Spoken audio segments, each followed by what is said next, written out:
Good afternoon. I am Lanny Medina, founder of Tech Bay Area Advocates, and I am absolutely delighted you are all here. I'm going to ask Brian Barrett to come to the stage. I thought I had a roving mic, but I don't. So, Brian, sorry to make you walk. Brian Barrett is a student at Sonoma State University. And he's walking up here, Russ, to the stage. And you'll get to see him on your little... Russ, we have on our screen here the founder of Global Tech Advocates is Russ Shaw.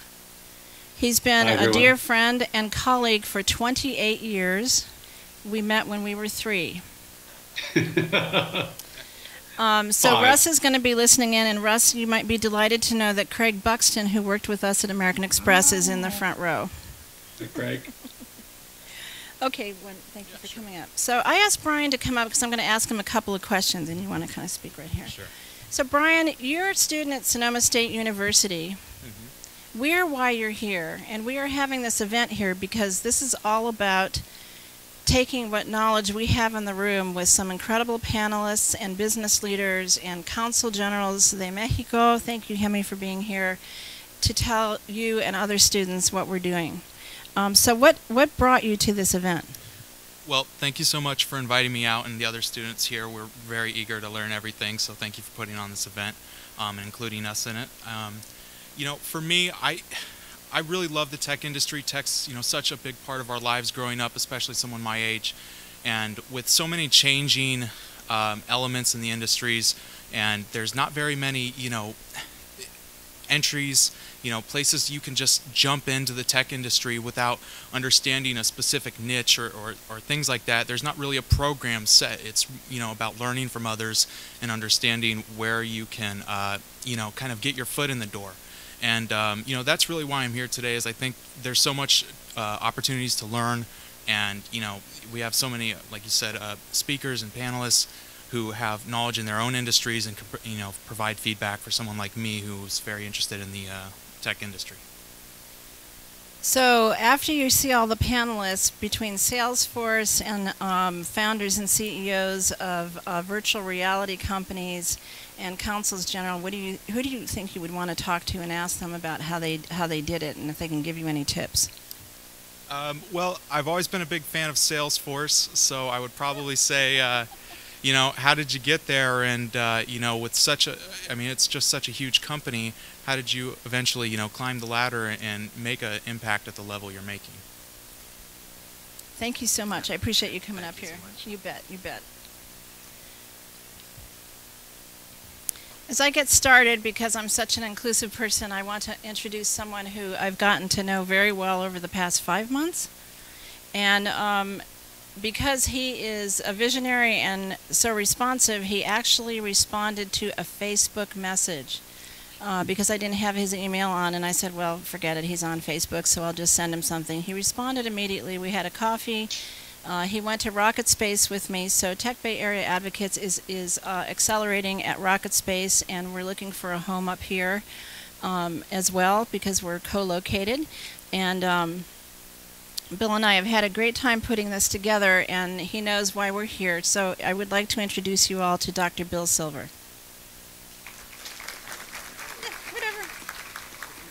I have very, very few notes because we have so many panelists that are here. And one thing you'll note, I was talking to one of the reporters of the North Bay Business Journal who came from San Francisco and understands that when you're in a tech event in the city or Silicon Valley, everybody talks really fast, almost like the Federal Express commercial. We won't do that, but we're going to roll through a lot of content. We will try not to make your head spin. We do have very brief breaks in between. Householding items is if you need to use the WC, it is out the doors and to the right all the way at the end.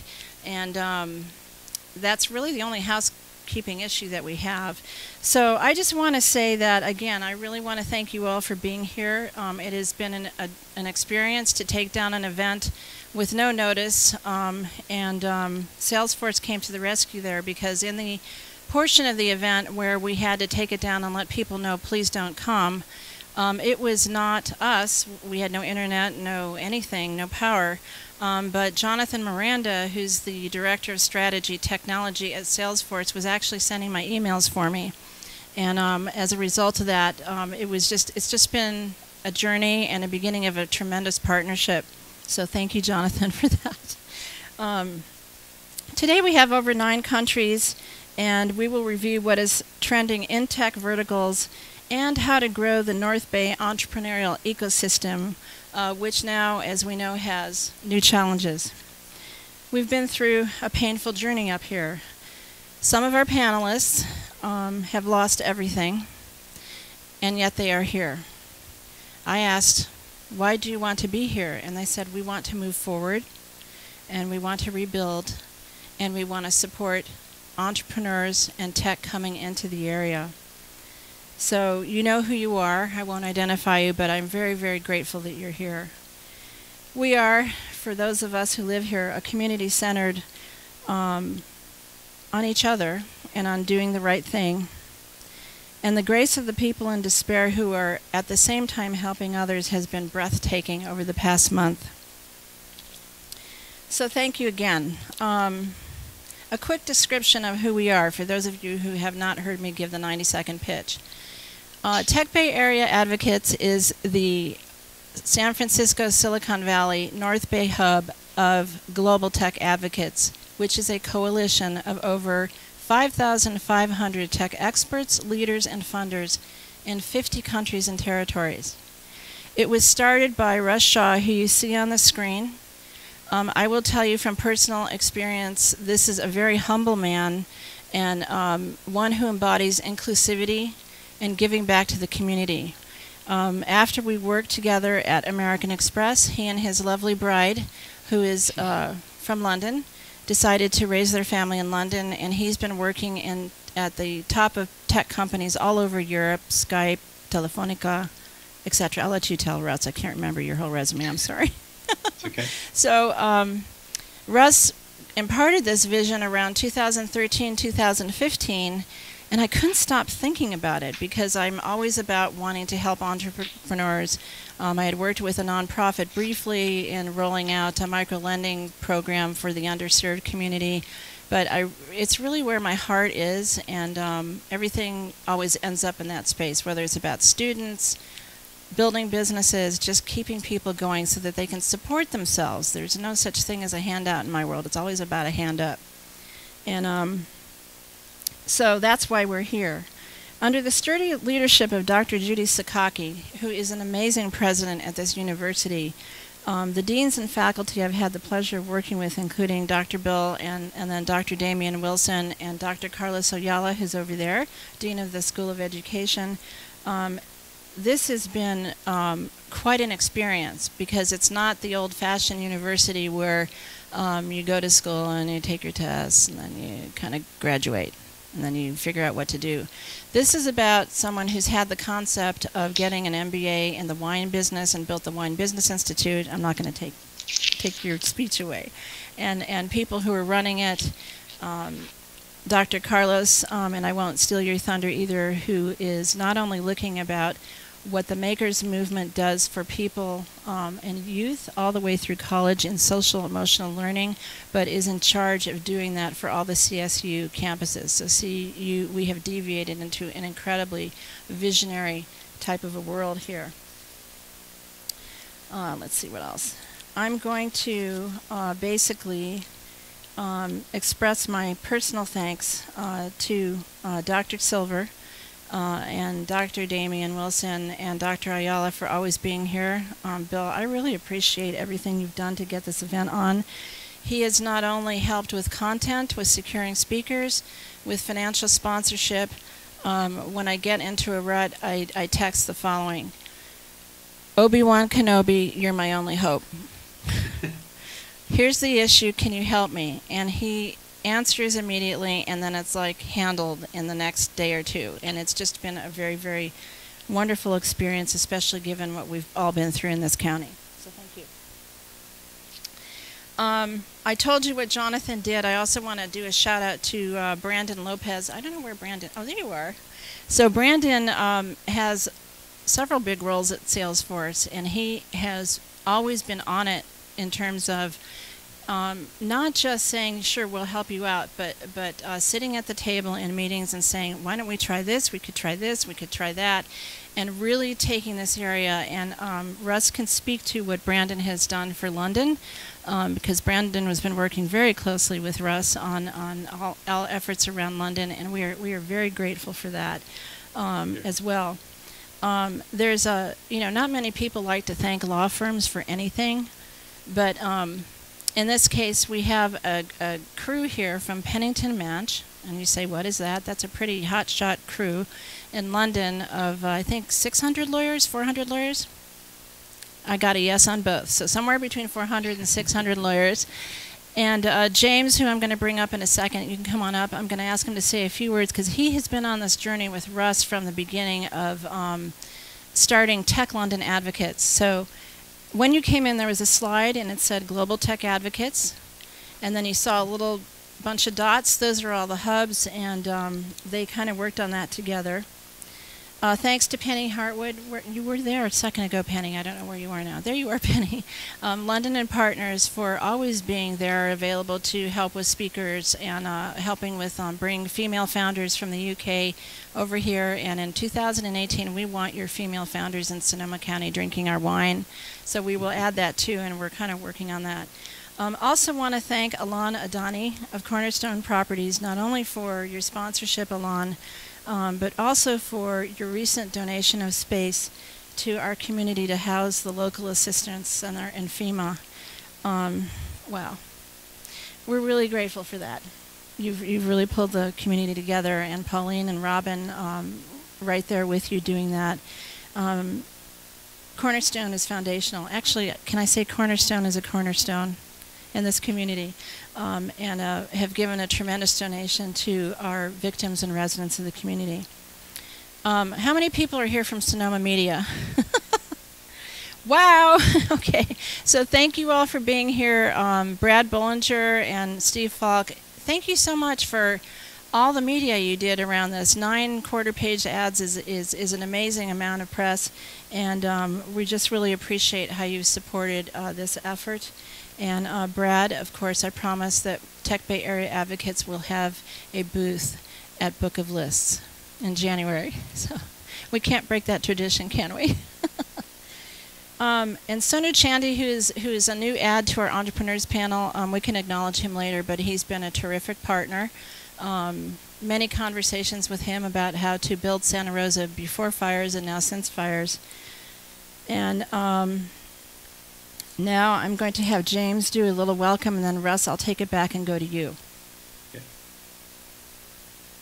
Thanks. Oh, bit tall for this. Hi. Hi, Russ. Hi, James. Hi, everybody. Before I just say a few words, I just wanted to say huge amount of thanks to Lanny, Dr. Bill, and the team. I think they've just done an absolutely phenomenal job to get this event back up and running so soon after October the 10th. I can't believe it's only just over a month till we're all assembled here today. So I just hope people can show their thanks.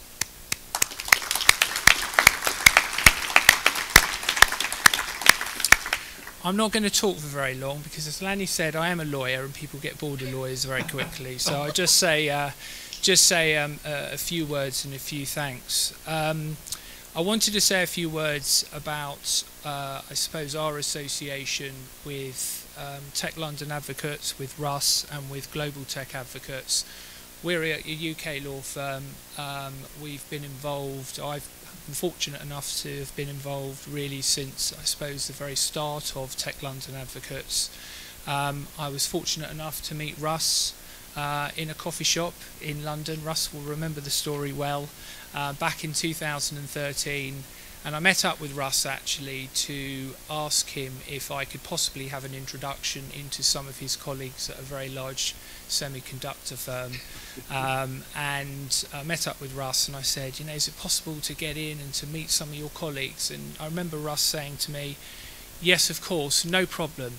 I've got this idea I want to talk to you about in my head about starting this private sector led coalition in London to champion London as a world-class tech hub. And that was back in 2013. Here we are 4 years later, 4.5 years later, 5,500 advocates in the group across so many countries. And I don't often get a chance to actually thank Russ for his loyalty and for the relationship that we have. So thanks very much, Russ. It's been an amazing journey, and I hope it continues. I also want to say a big thank you, obviously, to Lanny and what we're trying to achieve through Tech Bay Area Advocates. We've been involved and we've sponsored the event so far. And we were absolutely delighted to obviously help out and support and sponsor the event today, and we're hoping to be involved for a long time going forwards, Lanny. So thank you very much for all your commitment there as well and support. That's all really I wanted to say, and I'm going to pass back to Lanny, and thanks once again, everybody.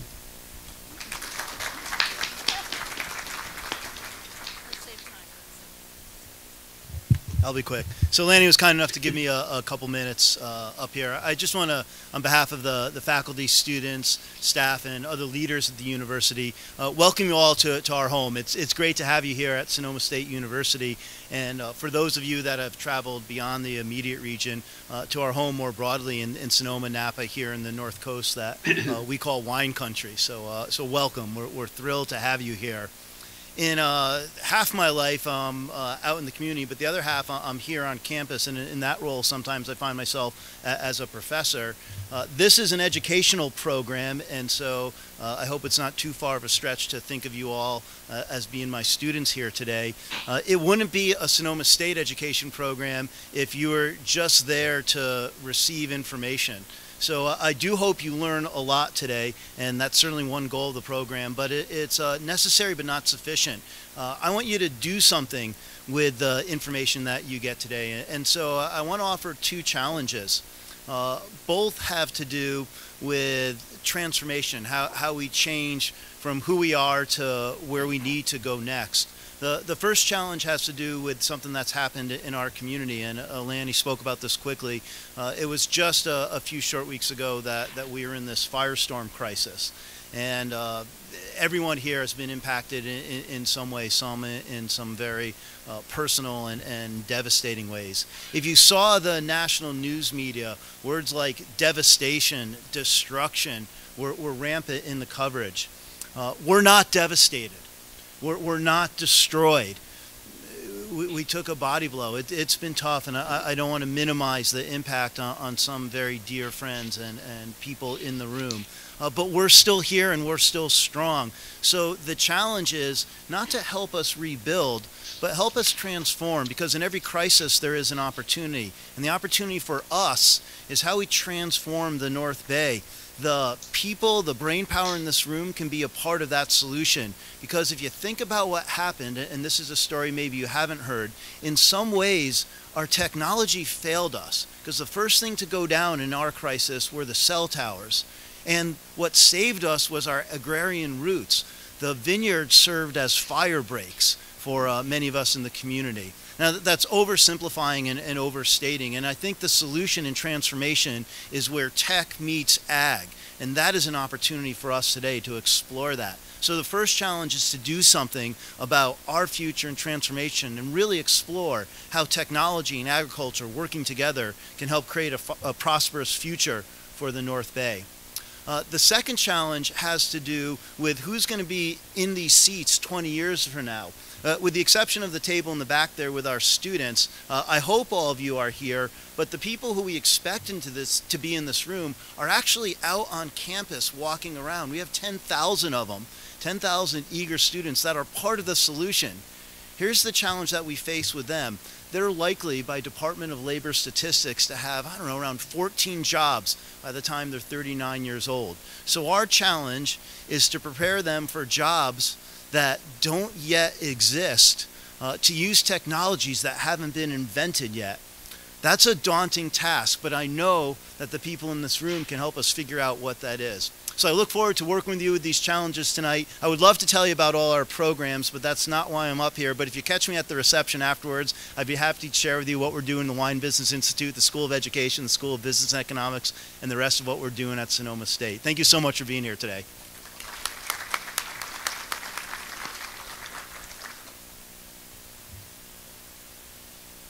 Okay, Russ, you wanted to say hello? I'd love to say hello. Hi, everyone. Can you hear me all right? Coming through okay? So again, this is Russ Shaw, the founder of Global Tech Advocates and Tech London Advocates, which is the flagship and first hub in this entire, I guess, galaxy, we could call it. And Russ, it's been fun, a pleasure to work with you again in a professional capacity. We're having a great time. Thank you that my little black book of contacts has tripled since I started this project with you a couple years ago. So for those of us in the room, again, he's going to talk about Global Tech Advocates and the parent company, if you will, and then I'm going to very briefly tell you about some of the partnerships that we've created at the local Bay Area level and now North Bay. So go for it. Great. Thank you, Lanny, and hi, everyone. And first of all, I'm sorry that I can't be there with you in person. I was there last month and at least have a sense of what you went through. My wife and I were staying in the east part of Sonoma and had to be evacuated when the fires came through and witnessed firsthand what you all experienced and you know what the fires could create. It was absolutely shocking. I think what's incredibly impressive, and listening to people like Lanny and Bill speak, is the recovery that you have, the community coming together, the way you've pulled it together. Having this event so soon after what happened last month is really remarkable, and I think you should all be immensely proud of what you're achieving there, and I'm thrilled to be part of this event today. I have my own next massive event with Tech London Advocates this Thursday. So I said to Lanny I would try and get over, but I'm expecting around 800 people to come to a venue at Queen Elizabeth Olympic Park where the 2012 Olympics were held. I'm calling the event the Tech World Tour, and we have speakers from all over the UK and from all around the world coming to talk about the importance of connecting tech hubs from London to Shanghai to the Bay Area. Some of the speakers we've lined up include the Right Honorable Brandon Lewis. He's the Immigration Minister for Her Majesty's government. We have a gentleman called Theo Blackwell, who our Mayor of London, Sadiq Khan, has appointed as London's very first Chief Digital Officer, something we campaigned very hard for before Mayor Sadiq was elected. We have the CEO of Cisco UK and Ireland.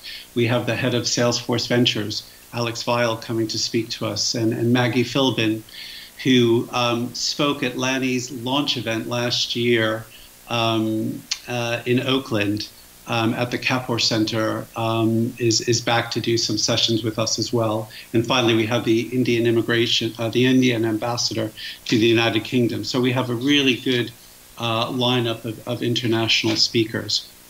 I know you've heard bits and pieces about Tech London Advocates, and James very kindly referred to a story when we first met. The group has gone from strength to strength with over 5,500 advocates in 50 countries around the world.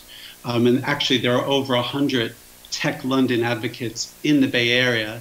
And before we launched Tech Bay Area Advocates under Lanny's leadership, I did a couple of TLA events in San Francisco, and people like James and Penny Harwood, who was mentioned, have been very helpful to me in the past.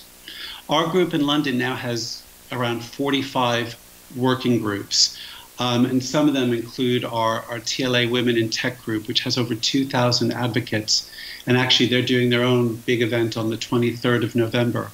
We have a TLA Creative Tech group. I know that the creative industries, the marketing sectors are very important to some of the people in the room. And actually, we just had a meeting today with the Creative Industries Federation and our Minister for State for Digital, Matt Hancock, to talk about London's creative tech sector. We have a food tech group. So we don't have an agri-tech group, but we do have a food tech group. And Sue Nelson, who leads that, also runs something called the Tech Talk radio show. And we did a segment on that this afternoon. So we have some great working groups here. And Lanny and I are talking about how we can better integrate what's going on with some of those groups here in London with the work that you're planning to do through the Tech Bay Area Advocates organization. We have other groups focused on data tech, fintech, AR, VR, retail tech. We're in the process of launching an automotive group and a digital manufacturing group. Like Lanny, we have many terrific sponsors who help me on this journey. This has been part of my give back to tech. So tech has been very, very good to me over the years. And today I still fund about a third of this group personally myself. But the rest of the funding comes through great sponsors. You heard James from Pennington's Mancha speak. They've been a terrific supporter and sponsor right from day one. I know Brandon Lopez is in the room with you. Salesforce has been a brilliant sponsor, and we work very closely with his colleagues here in London. A couple other things about TLA. We're a founding partner for London Tech Week. We set it up 4 years ago, and we're getting ready to do our 5th one in June of 2018. So if you all fancy a trip to London next summer, come visit during London Tech Week. And one last thing that we're involved with is we do a lot of work on diversity in tech. Not only through our Women in Tech group, but we have a very active LGBTQ group. We support an organization called UK Black Tech.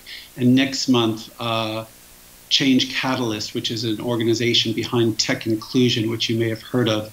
They've done a number of events across the US. They're doing their first international event here in London. And the first group that they came to help them with that is Tech London Advocates. So we're very actively involved in looking at talent and supporting diversity in tech. Now, Lanny mentioned Global Tech Advocates. This is the parent company that I set up in 2015.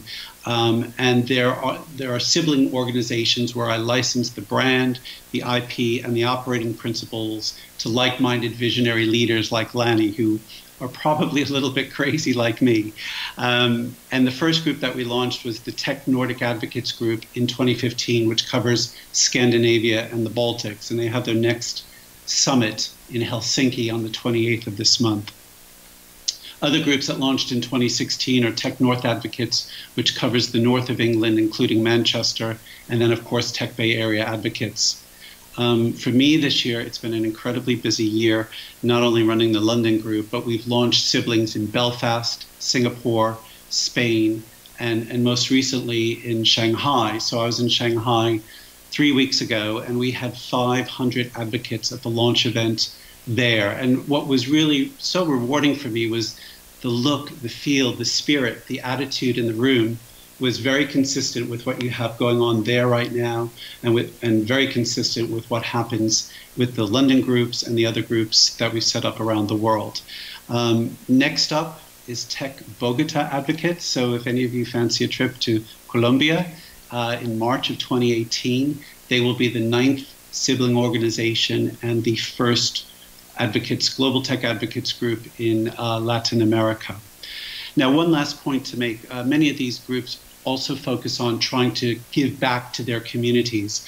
We have something in TLA called the triage group. So like a hospital triage, we try and match advocates who volunteer to provide help, advice, and mentoring to startups and scale-ups in London. And I know Lanny does a lot of work and is focused very much on making sure that TBAA does a lot of charitable work and tech for good. And I think bringing you all together and having this group focus on the North Bay and being part of this recovery since the fires last month is a wonderful step in the right direction. So, you know, I'm sorry I'm not there with you in person. It's just gone 10:30 here in the evening, so it's a bit dark.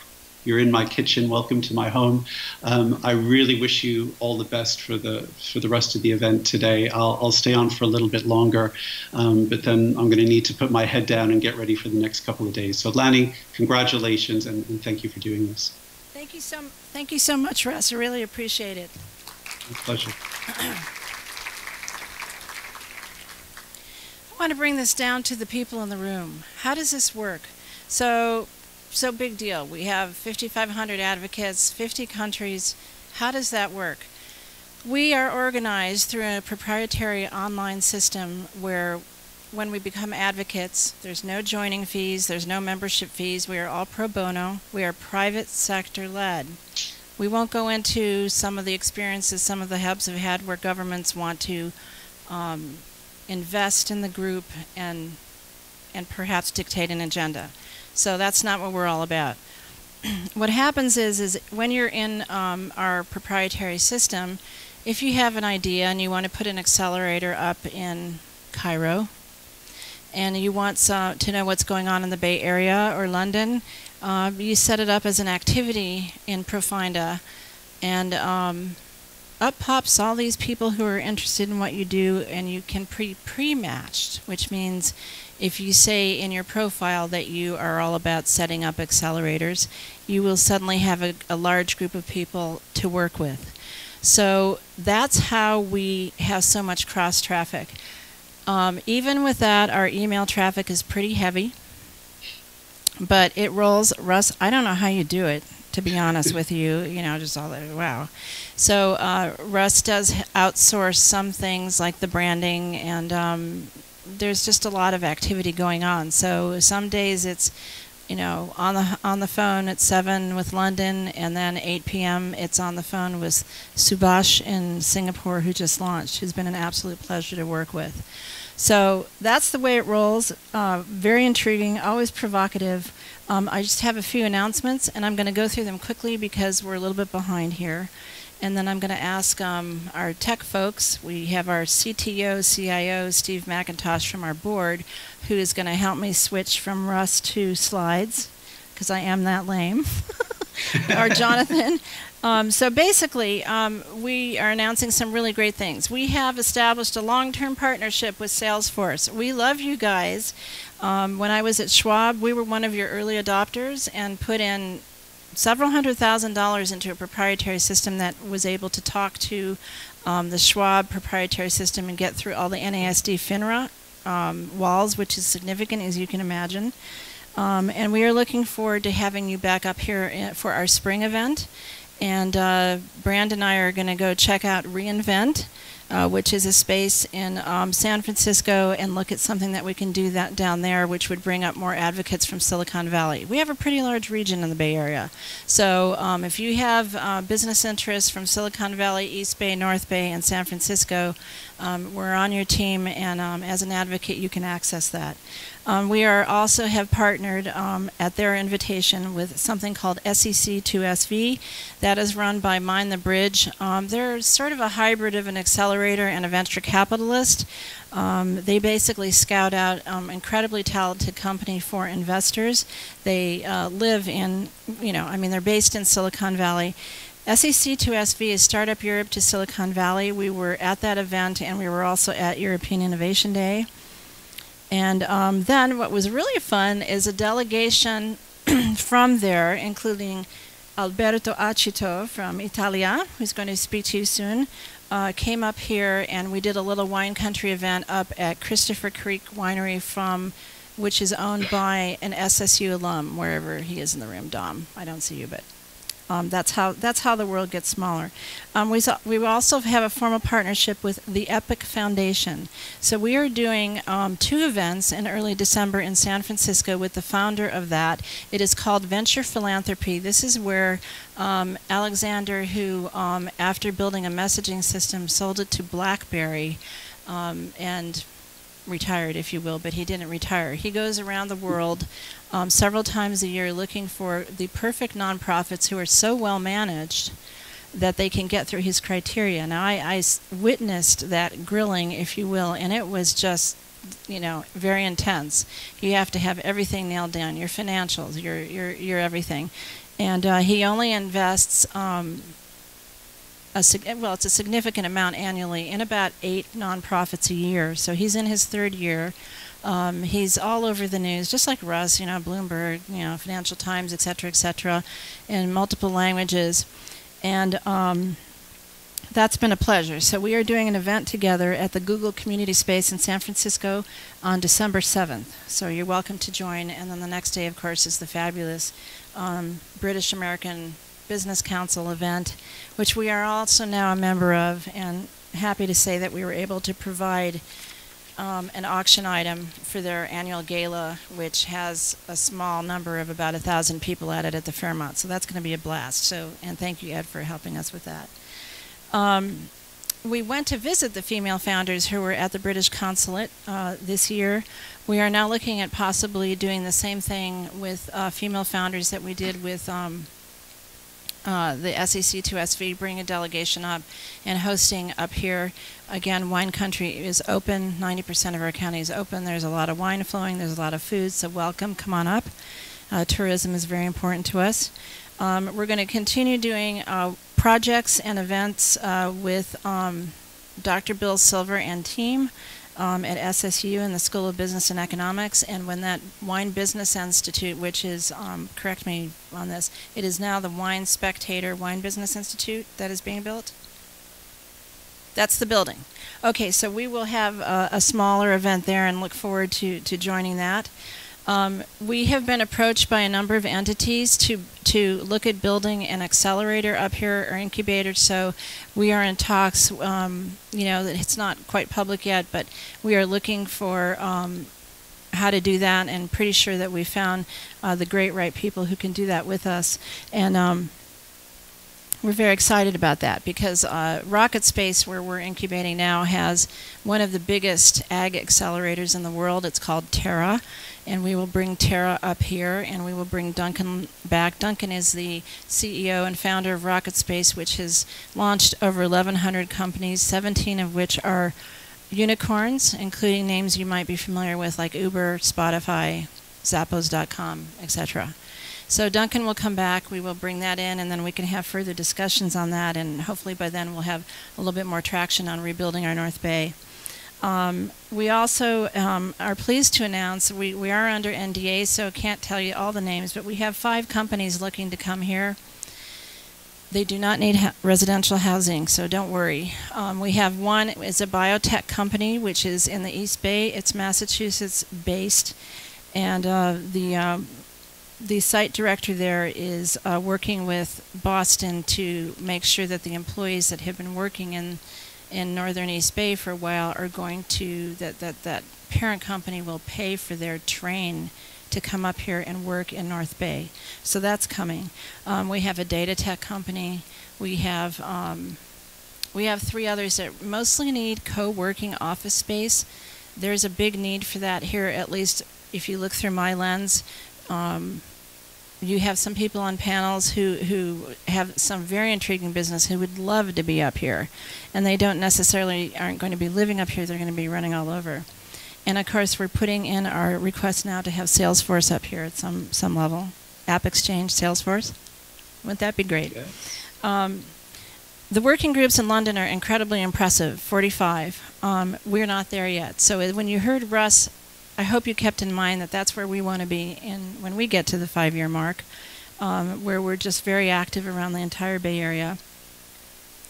And we now are happy to announce today that we have formed a WineTech working group, which is going to be led by Dr. Damien Wilson, who you will hear soon. He runs the Wine Business Institute. We also have a blockchain Bitcoin group. We have a number of people interested in diversity and women in tech, and that's coming together. We have data tech. There's several. I'm not going to go into it. One last really special partnership for me is the one that we have formed with the Mexican consulate. So the Mexican consul general there is sitting right there. His name is Hamel Jose Gonzalez Lopez. Muchísimas gracias for being here. I really appreciate you and Ursula. And they have offered our organization a spot in Cuatro Espacio, which is inside the consulate. So we will be actually working from there, and when we're in San Francisco, and can have meetings there. And as you see when we get to that panel, we are all about breaking down those dang borders, walls, whatever you want to call them, because we're going to get that business going across these borders. And when you get to that same panel, you'll hear about how we're going to do the same with Brexit. We don't want to hear the but. There's no but in my dictionary. There's the word impossible is taken out of the dictionary. We're just going to figure out how to get around what we're dealing with, whether it's natural disasters or whether it's politics. And again, being private sector led, we can claim something like that. Okay, enough of me. You're here to hear some very talented people, way more talented than me. So I want to tell you. Very special, humble guy, smart as hell, I heard someone say the other day that someone was drop dead smart, and usually it's drop dead gorgeous. So I will say that, Jonathan, we appreciate how drop dead smart you are. As the Director of Strategy / Technology at Salesforce, he works for a very famous futurist who is named Peter Schwartz, who does some amazing things, and he'll tell you about that. And thanks again for helping us around the fires. And please come on up, and I hope you can talk fast, because we kind of stole a bit of your time here. So mingle, stretch, stand. There are snacks for you in the back, because it's a long way until we get to the wine cheese reception. And for those who are running the technical side of flipping Russ into where, so he can go to bed, and getting the slides up, or Jonathan, if you want to do that? Okay, so Jonathan can do that. So thank you again, everybody, for being here, and you don't have to listen to me till the end, so take care. Hey, Russ. Hey, Jonathan. All right, I'm going to minimize you. Okay. And I'm going to drop off after you're done. All right.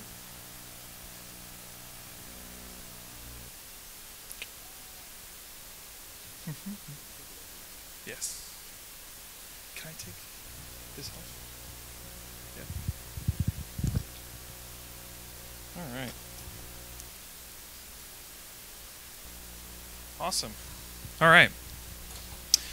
Thanks. So, how to kind of kick this off? My name is Jonathan Miranda, and I'm the Director of Strategy here at Salesforce in the Bay Area. And a lot of what I do with my job is I talk with customers about the future, right? Our customers are now getting large enough that they don't necessarily care about what we do today, but where we're at in the next 3, 5, 10 years. And our group specifically has to kind of paint that vision of the future. And just recently, Salesforce was named by Fortune and Forbes as the #1 company that's innovative and future-facing. So we've kind of got a tall order to fill. But what we're seeing, and what I'm going to share with you about our version of the future, is that in the next couple of years, the fundamental relationship with technology is going to change, right? You probably have a few different touch points of technology in your life, right? You've got your cell phone, you've got a laptop, maybe you're an early adopter, and you've got a smart speaker, and you've asked it a joke or, set an alarm. But what we're seeing is that everything is going to have technology embedded into it. So the world is going to come alive just like the natural world, right? So you're going to be ordering food through your refrigerator. You're going to be having a discussion with your washing machine as it tells you you're about to ruin your favorite sweater, right? You're going to be coming here in your car and you're going to be having a discussion with Alexa throughout the whole process, right? You're going to be having live conversations with technology as you move about your day in every aspect. Now, one of the fun things I get to do as a Director of Strategy is show you this giant wall of text that nobody can read that says basically everything I talk about is beyond the roadmap. So if you're going to start a relationship with Salesforce, talk to our amazing sales staff like Brandon and other people, not me. So what is driving all this major change in the world is really artificial intelligence. It's the beginning of a new revolution of technology, right? Just as steam and electricity and the digital worlds all changed our lives, AI is the next big curve, right? This is the discontinuity of technology that is affecting everything before it. You can think about how the world changed with the internet from when you had PCs, right? Or how the social media world came about when we all had mobile phones. AI is a multiplier to everything before that. Now, AI in itself has been around for a while, right? You can even see from there. It's been around since even before that. It's been around in the 80s, right? We always tried to map the human brain into silicon since the beginning. But what we're seeing now is the new invention of machine learning, right? This is taking millions of rows of data, giving it to a system and saying, go through an evolutionary learning model to learn how to give me a quick answer on something small. But my job a lot when I talk to customers around the world is to set reality of what do I mean by AI, right? People ask me all the time, is AI going to replace my workers? Or is the Terminator coming to take my job? And what I tell them is that anything that is human level intelligence or general level AI is decades away, right? We've met with DARPA, I've met with every major software company in the world talking about this. We are a long way away from having an AI that can be applied to any problem. So when I talk about AI today, I'm going to be talking about what we call narrow AI. This is embedded intelligence of taking one task at your job that is fairly repetitive and usually a pain and automating that process, right? It's taking one simple step of your customer journey and making it easier. So a great example of narrow AI is something we all know, right? The recommendations and the suggestions that come out of Amazon and Netflix. But what a lot of people don't know is that these companies have gone through a fairly large change in the last 6 months with their AI, right? So Netflix in the beginning had a prediction AI, right? It would tell me, you're going to binge watch the next episode of Stranger Things. This is what you're going to check out. So I'm going to show you that next episode. They learned really quickly that this is not actually very valuable for them as a company, right? Because people were watching the same things they had always seen before. They weren't browsing through the content, and actually they were having people just leave after they watched their show they saw. So they changed from a predictive AI to what we're calling a prescriptive AI, right? They're using artificial intelligence actually to train you to become a better user, right? So at any given point on Netflix, there are 300,000 versions of the user interface, and they alter and change based off of your user habits. And they're going to get you to browse and to look around, to look at everything that Netflix has to offer you. Now, another company that we talk a lot about with customers is Clara. If you haven't heard of this, it's a startup in San Francisco.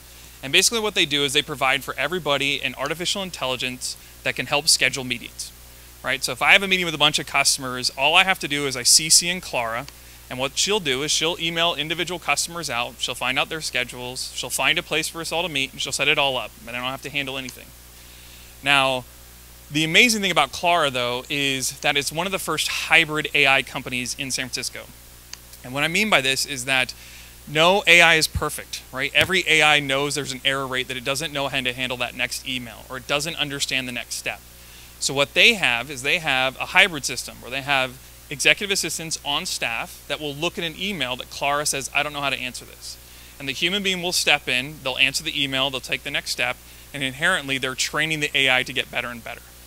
Now they even have a neat little piece of technology that if I say, Clara, this is an important email, that actually triggers it so there's no AI involved whatsoever. It means an executive assistant on staff knows this is very important, no drop for the customer, I'm going to step in and handle the whole process, right? You're training Clara to get better, but you're making sure there's no drop to the customer. So they have no idea that you're going in between an AI and a human being. So what will the future look like in the next 3 to 5 years? We're seeing that there are a lot of different technologies that are going to be changing how we interact with the world around us. I mean, you're going to hear a lot from virtual reality and augmented reality companies today, but we're seeing that this technology is just the beginning, right? This is the beginning of a 40-year product cycle. These technologies are just like cell phones that were the sizes of suitcases and for the rich and the military, right? This is the first wave of this technology. It's going to get cheaper, it's going to get smaller, it's going to get more accessible, and it's going to find its way out there because this is one of the best educational tools ever made, right? This is one of the best story-taking tools ever made. This is going to just expand and show up in new avenues and new areas of entertainment. Now we're also seeing the next new wave of bioprocessors, and this is just announced by Samsung. These are a new pair of chips that you can put on your skin, and it can tell you 8 metrics about your body. So they originally had in the Fitbits, right? You could determine your heart rate and the steps that you're taking. Now it can tell you your blood sugar levels and your EKG and a bunch of other information about your body. And this is going to come in the next new wave of Fitbits, right? As we're seeing even medical groups like Kaiser and Blue Shield and all the rest start looking at the interest of saying, if you share your Fitbit information with me, maybe I'll lower your premiums, right? So you're going to start seeing these in the next 3 to 5 years, everybody having a health tracker just because of the benefit it provides you. And this last example I have to share because it's been monumental and just a perfect example of augmented reality today. So I have 2 boys that are 7 and 9, and they're both autistic, and they are part of a research project at Stanford called Autism Glass. And what this is basically my boys wear Google Glass to class. And the camera on Google Glass will read all the faces of the kids in the classroom and the teacher. And if they look at somebody, it uses AI and emotional intelligence to display in the glasses their name and the emotion they're experiencing, right? It's phenomenal. I cannot explain the life-changing difference of this between hundreds of hours with therapists and all the money that gets spent in that of little flashcards to my son on the playground can look at somebody and understand immediately their name and the emotion they're experiencing, right? And that's today. This is not 3 to 5 years from now when I'm talking about the future. This is actually what's going on right now with my boys. So if you think 3 to 5 years from now, you can think of the impacts of, I'm at a conference like this almost all the time, meeting with the customers, and I'm terrible at names to faces. I just cannot remember them. If I had a pair of glasses that could show me somebody's name, their job title, and the last time I met them, I would pay my mortgage payment for a pair of those glasses, right? This is going to start showing in the next 3 to 5 years because this technology helps us connect to other people in a lot better ways. Now, hearable technology is actually taking off, and you're going to start seeing this play out a lot more in the next 3 to 5 years. Google just did the announcement that the new Pixel earbuds can do live translation, right? So you could listen to this in English, you could hear it in Spanish, and just think about the monumental change it's going to have into how we communicate with people when you can understand every language perfectly. But the next step of that is we're seeing that they're starting to use AI to alter sound. And there's companies like Doppler Labs and other startups that are investing into how to alter sound. I actually have a pair of the Hear One earbuds, and if you guys want to check them out, find me at the reception. But basically, these are a new pair of earbuds that uses AI, and it can alter the sound. And what I mean by that is if I'm at a large conference dinner and I'm trying to hear somebody across the table and there's music and everything's too over loud, I can literally pull out the app and I can say, remove the music, remove the people behind me, and turn up human speech. And I can hear the guy across the table from me. It blows the mind of everybody when I'm at any conference dinner and they try to look it up and try to buy them immediately, because this changes the life of you being able to hear and understand people around you. And this is what you're going to see play out in the next couple of years in hearable tech. So all this technology is going to come together and kind of provide for you a digital assistant, right? Someone that's going to be helping you at any point in your life to be more productive and more connected, right? If you're an executive at a company, you have an EA, and they do all the magic in the world of managing your travel, your schedule, you know, the meetings you're going to. They're prepping you as you're about to walk in. Think about that for every single employee in a company, right? How that impact is going to change all of our lives in the workspace. We're even seeing demos from McDonald's where they have little earpieces where the employees are told anytime a customer walks in the door, anytime an order happens or a shift changes, and it immediately allows them to just not have to spend all the time figuring out what's going on next. They're let know immediately to be more productive. So what is the life going to be like in the next 3 to 5 years? Well, you're going to be, having your home assistant, and you're going to say, I'm going to come out here to the conference and I need to wake up at 8 o'clock. Alexa, wake me up at 8 o'clock in the morning. But Alexa's a little bit smarter nowadays, right? She's actually been looking up IBM Watson weather information. She's been tracking the traffic from you to get from your house to the conference. And she's learned over time that you like to sleep in. So she starts waking you up at 7:30 and says, let's get started for your day. And she's going to walk you through all the important things you need to know as you're walking into the business, right? Maybe the next Equifax leak, or what's going on in the news, or what's happening in Twitter with President Trump. You're going to have all of that just kind of fed to you as you're kind of going throughout your day to be more prepared when you walk into the office. And you can see that we're going to have in the next 3 to 5 years a new area of technology, right? I've met with almost every strategic group of all the major car industries, and they are all working on bringing technology back into the car, right? This was a weak point of technology. You spent basically doing nothing throughout traffic and not being very productive.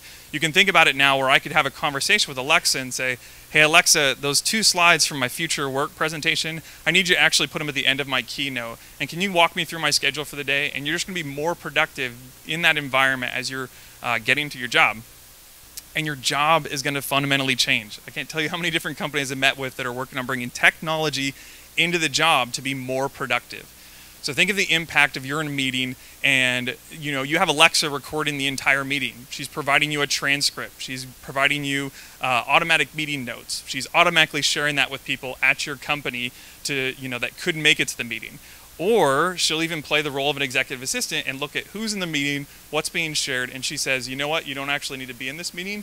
You can skip it. I'll actually just send you the synopsis afterwards, right? More technology is going to be brought into our jobs. And even at Salesforce, we're starting to see voice assistants at almost all the desks in our office because people are using these things to have another set of technology helping them out at their job.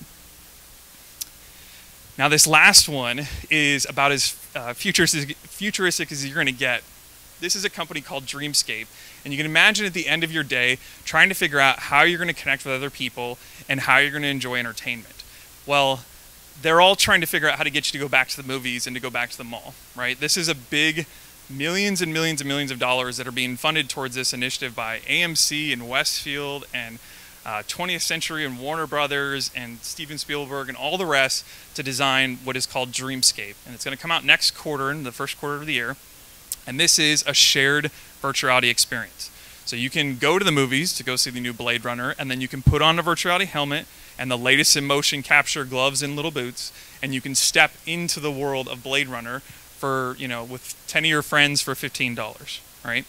I got to go try this because of our connections to Hollywood. As Lonnie had mentioned, I work for Peter Schwartz, and he helped write movies like Minority Report and Deep Impact and War Games. So having the connections there has helped us to try this out, and I can tell you it's mind-blowing. It's everything over anything I've seen in VR and AR of every company, because they have spent a lot of money on this to try to get you to go out, and you can perfectly map yourself into an area real time and experience the world. Like I got to see Jurassic Park firsthand putting on this with a couple of my coworkers. Now, as an entertainment source, this is amazing, but we're also seeing companies invest into this to have a new relationship on shopping. So we're seeing companies like Gap and Adidas that are starting to figure this out, that if I want to be at home and I'll put on a little headset, I can perfectly map my body into a virtual reality experience, and I can have my stylist in New York help me figure out what I'm going to wear to the conference and help me get better ready for my day, right?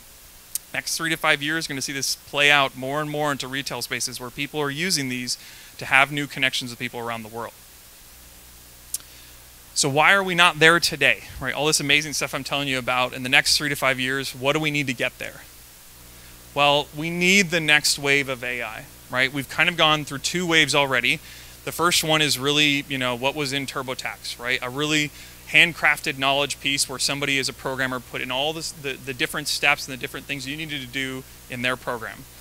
But the second wave is what is really taking off at the moment, and that's machine intelligence. And the easiest example I can think of is I hand you 50,000 pictures of cats, and then I hand you another picture of a cat, and you can tell me with a pretty high certainty if it's a cat or not. But the problem is the AI and machine learning cannot tell me why it is a cat. And that is contextual knowledge and the tacit knowledge of a human being. And that is what we're looking for in the third wave of AI. And that is really going to take off in everything from voice assistants to how you interact with technology completely. Because I'll be able to tell you it's a cat, but not only it's a cat because it's got, white fur, it's fluffy, it's a small little animal, and it's cute, right? This is a cat. I know this because of all these different reasons. That knowledge, that contextual knowledge is changing AI. And it's really what DARPA is working on currently right now and what Google is trying to do, because they need this to make the next step in AI. Because they figure this out, they can have everything from AI manners to AI jokes to everything knowledge of actually going backwards. So if I told you that's a cat, I can give you all the reasons why. You can think of the different reasons of, like, I declined you for a loan at JP Morgan. Well, why did you do that? I need all those answers of why I made that decision, and machine learning can't do that right now. So just to give you a little insight of what it's like in the Bay Area and how crazy it is, this is a snapshot of just 3 months ago of all the companies and startups that are focused on AI. So this is every industry that is covered with AI plus X, right? I'm going to be AI in the manufacturing industry or the retail industry or the medical industry, right? And there is a lot of investment in this area in the Bay Area right now. But we want to make sure that this is not a trend. It's not going to go the way of the Segway or the Apple Watch and just die off. Like, how do we know that AI is going to stick around? Our team watches these 3 major metrics, right? This is tools, talent, and treasure. Every company is developing developer tools and the platform, so you will build on their platform to make their AI smarter, right? Even Salesforce Einstein or TensorFlow from Google or OpenAI projects or the Amazon AI platform, like all those different platforms are there, so you will work in that technology and start using their tools immediately. Now the talent, if you are a PhD with an AI, you can walk into Silicon Valley and work for whatever company you want to work for at whatever price you want to work for, because they are the hottest commodity and the hardest people to hire across the entire industry. And this is actually why a lot of software giants are doing acquisitions left and right, because they can't hire these people. They have to just buy them straight out. And even the treasure, as you can see up there, so $46 billion worldwide will be spent on just venture funds and angel funding over AI in the next 5 years. It's the biggest chunk of venture funding capital right now. So all the money's going there, all the talent's going there, all the tools are going there. AI is going to be sticking around for a while. So how is this going to change our work and life when we have AI around us everywhere? Well, what we'd like to talk about at Salesforce is that the jobs are not actually going to go away. The tasks at your job are going to change, right? There are certain aspects of your job that are repetitive and take a lot of painful time. And those things are going to start being replaced by AI, so you can focus more on those important skills on the left, right? So you can see that managing others or anything using your expertise or your human tacit knowledge is not going to be replicated for the next decade or even longer. And even think about the example of unpredictable physical work, right? Think of the plumber. The plumber has to go to a house and somebody says, my sink's broke, and you have to walk in, you have to open up the sink. It's completely different every single time. This is not something an AI can learn data from beforehand and walk through these steps. And it's a human conversation to try to figure out what's wrong, diagnose it, and keep moving forward. But if you have jobs or things that you do at your job where you're doing data entry or data collection, data processing, or predictable physical work, those things are going to be replaced by AI. And we're starting to see those come into, in use so that people are spending more time on the important aspects of their job. So what are some of these jobs of the future? We've been asked a lot to kind of look at this because we're really trying to figure out what is the next wave of technology. And these are kind of some new areas we're going to see play out in the next couple of years. The one that I love the most is actually the IoT consultant or the smart home consultant. Right? You can think of all the different technologies that you have today, and these are going to ramp up more and more. Right? Most adults in this room have anywhere from 85 to 100 accounts that you deal with. Right? From your mortgage, your Amazon, your Netflix, everything that you manage as a person, your connection to a company, it's about 100 things. In the next 2 years, it's supposed to be over 200. It's supposed to double because of all the startups, all the Kickstarters, all the great ideas, all the new products and services, and how companies are trying to have a connection to you individually. All that is going to ramp up. How do you make sense of that? Right? That's the smart home consultant. That's what Apple's trying to do. That's what a lot of the retail and real estate areas all trying to tackle. Like, we're going to help you set you up for the house of the future. I'm going to walk you through how to do this so you don't have to learn how. Now, life assistance, life is going to get a lot more crazy, right? We're seeing a lot more independent workers, right? They're going from, I think they're supposed to hit around 60% in the next couple of years of how many people are independent or contract-based. Right? And they're going to be constantly fluidly moving around. If you're in Silicon Valley and you work in a company for more than a couple of years, you're a veteran because most people are constantly moving from job to job. So how do you make sense of all that? How do you make sense of what's going on in your life and your career? And what do you do when you come out of college? That's the role of a life assistant. And this whole role that recruiting companies and employment companies are looking at to try to get you set up for the future and happy in your life. The remote operator one, this is the number one answer we give when people talk about like the trucking industry is all going to die, right? It's all going to go towards the way of autonomous vehicles. Well, not really. What's actually going to happen is that a truck driver is going to change. Instead of him managing one truck and spending his whole life in that truck, what happens is the truck driver might wake up in the morning, go into his garage, put on a little virtual reality helmet or stand in front of a computer screen, and he will become the next version of the drone pilot.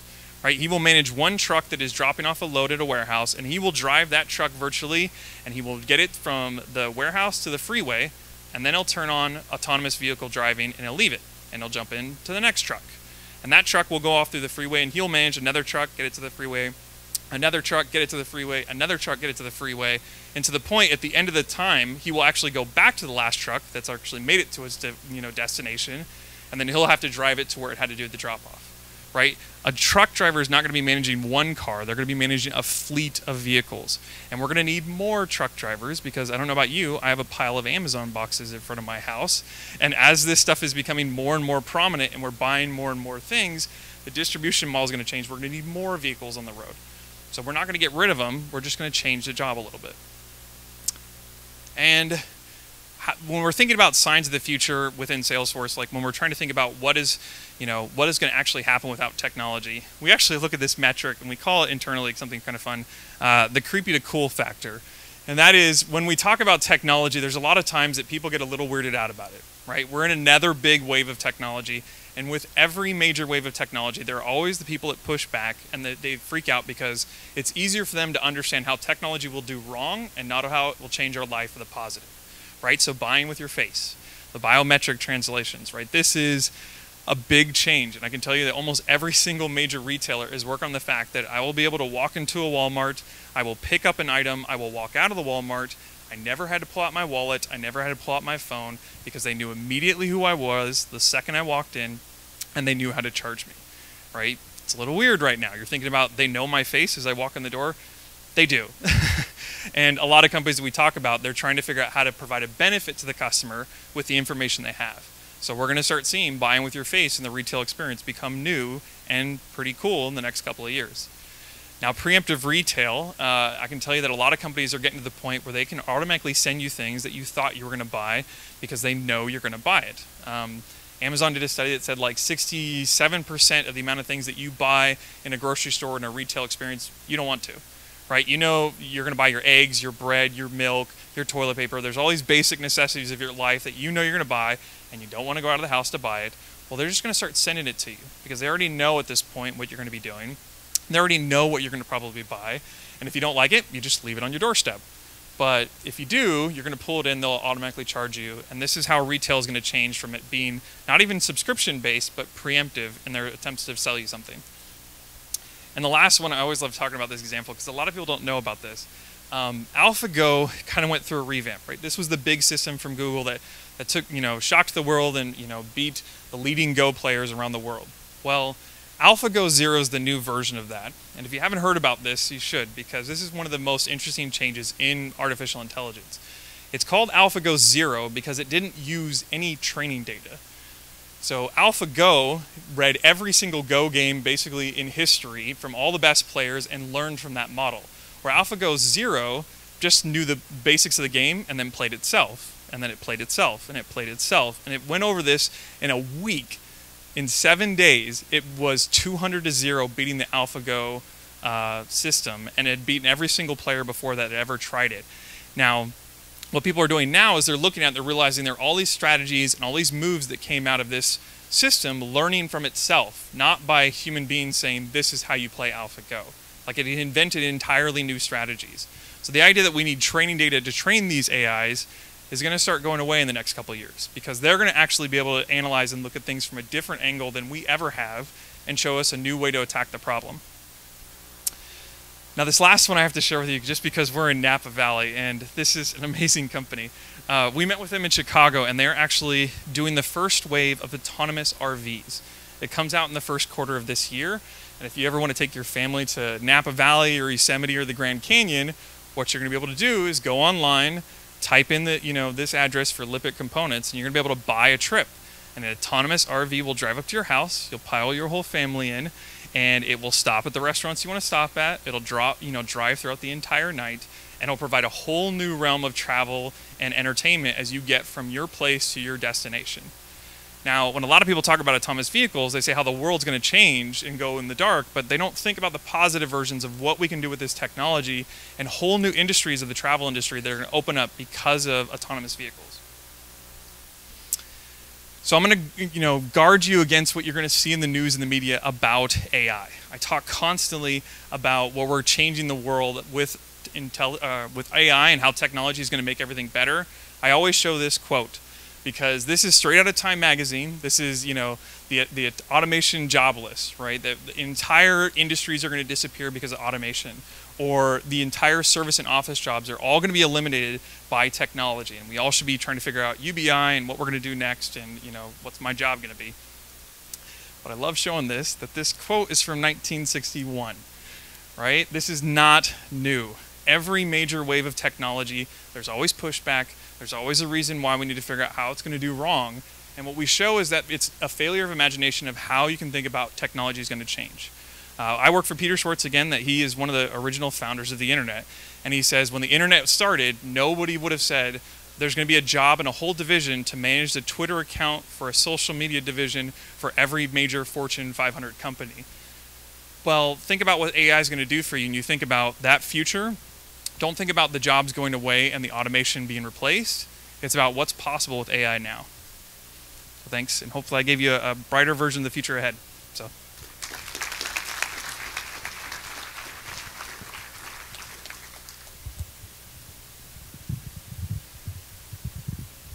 Yep.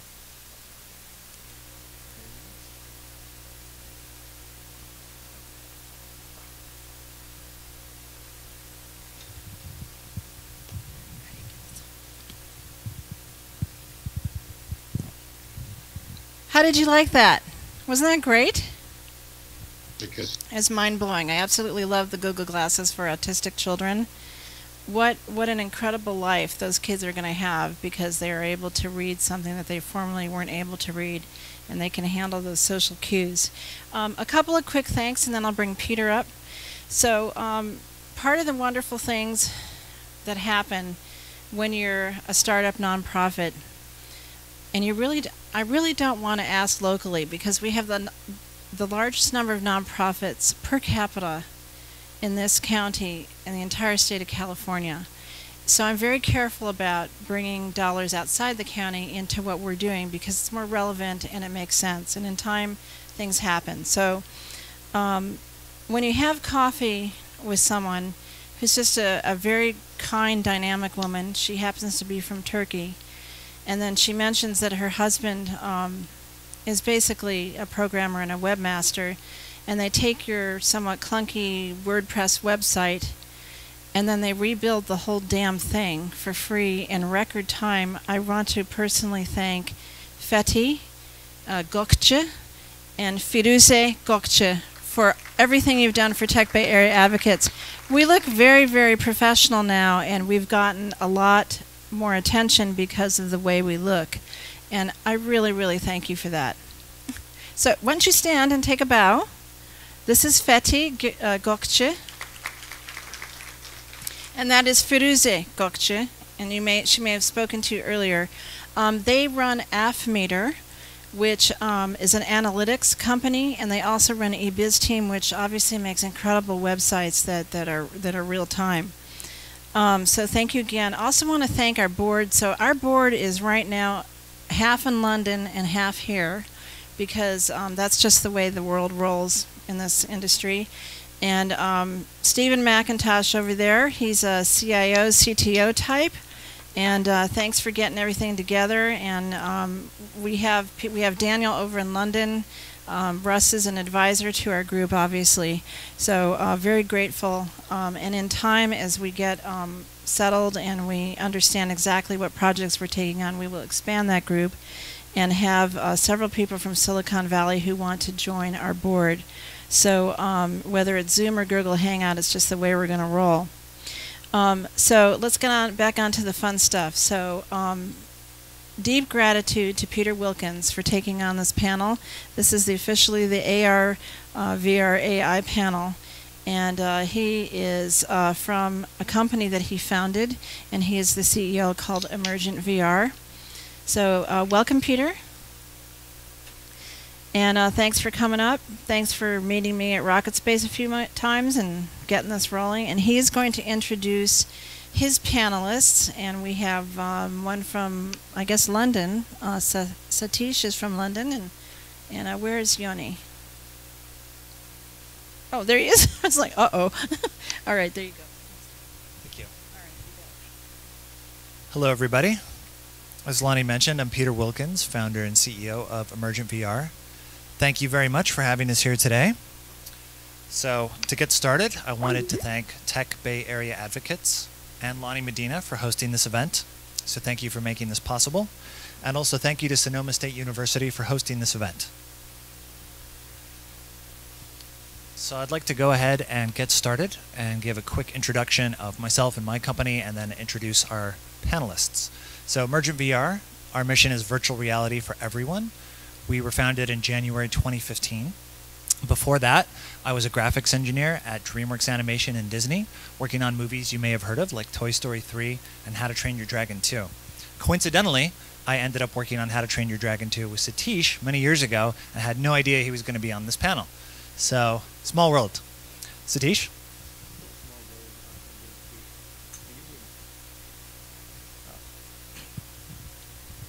So yeah, I'm Satish Subramanian. I'm currently the VP of Engineering for Blipar, just one of the early entrants into the augmented reality, mobile augmented reality world, and one where we have actually been able to push a business model around technology that is yet to come, really. So so thanks again for Tech Bay Area advocates for having us here. Hello, I'm Yoni Koenig. I'm the co-founder of Exit Reality. Exit Reality exists on the premise that by giving people access, we give businesses a platform to grow and use VR. in both public and retail and education spaces. So what that looks like is we provide all the infrastructure, managed services, and data collection facilities in order for any location to become a VR stage. And in that activation, we also begin to use actual data collection with biometrics, observation, both human and machine learning, to understand better what works for the consumer, or the student, or the teacher. So we look at ourselves as the physical gateway to VR experiences and all the components necessary to make that a success. I'm really happy to be here, by the way. All right, glad to have you guys here. So this will be a pretty informal panel. We're going to talk about a brief overview for AR VR. He's telling me to click a slide. Cool. You had a slide.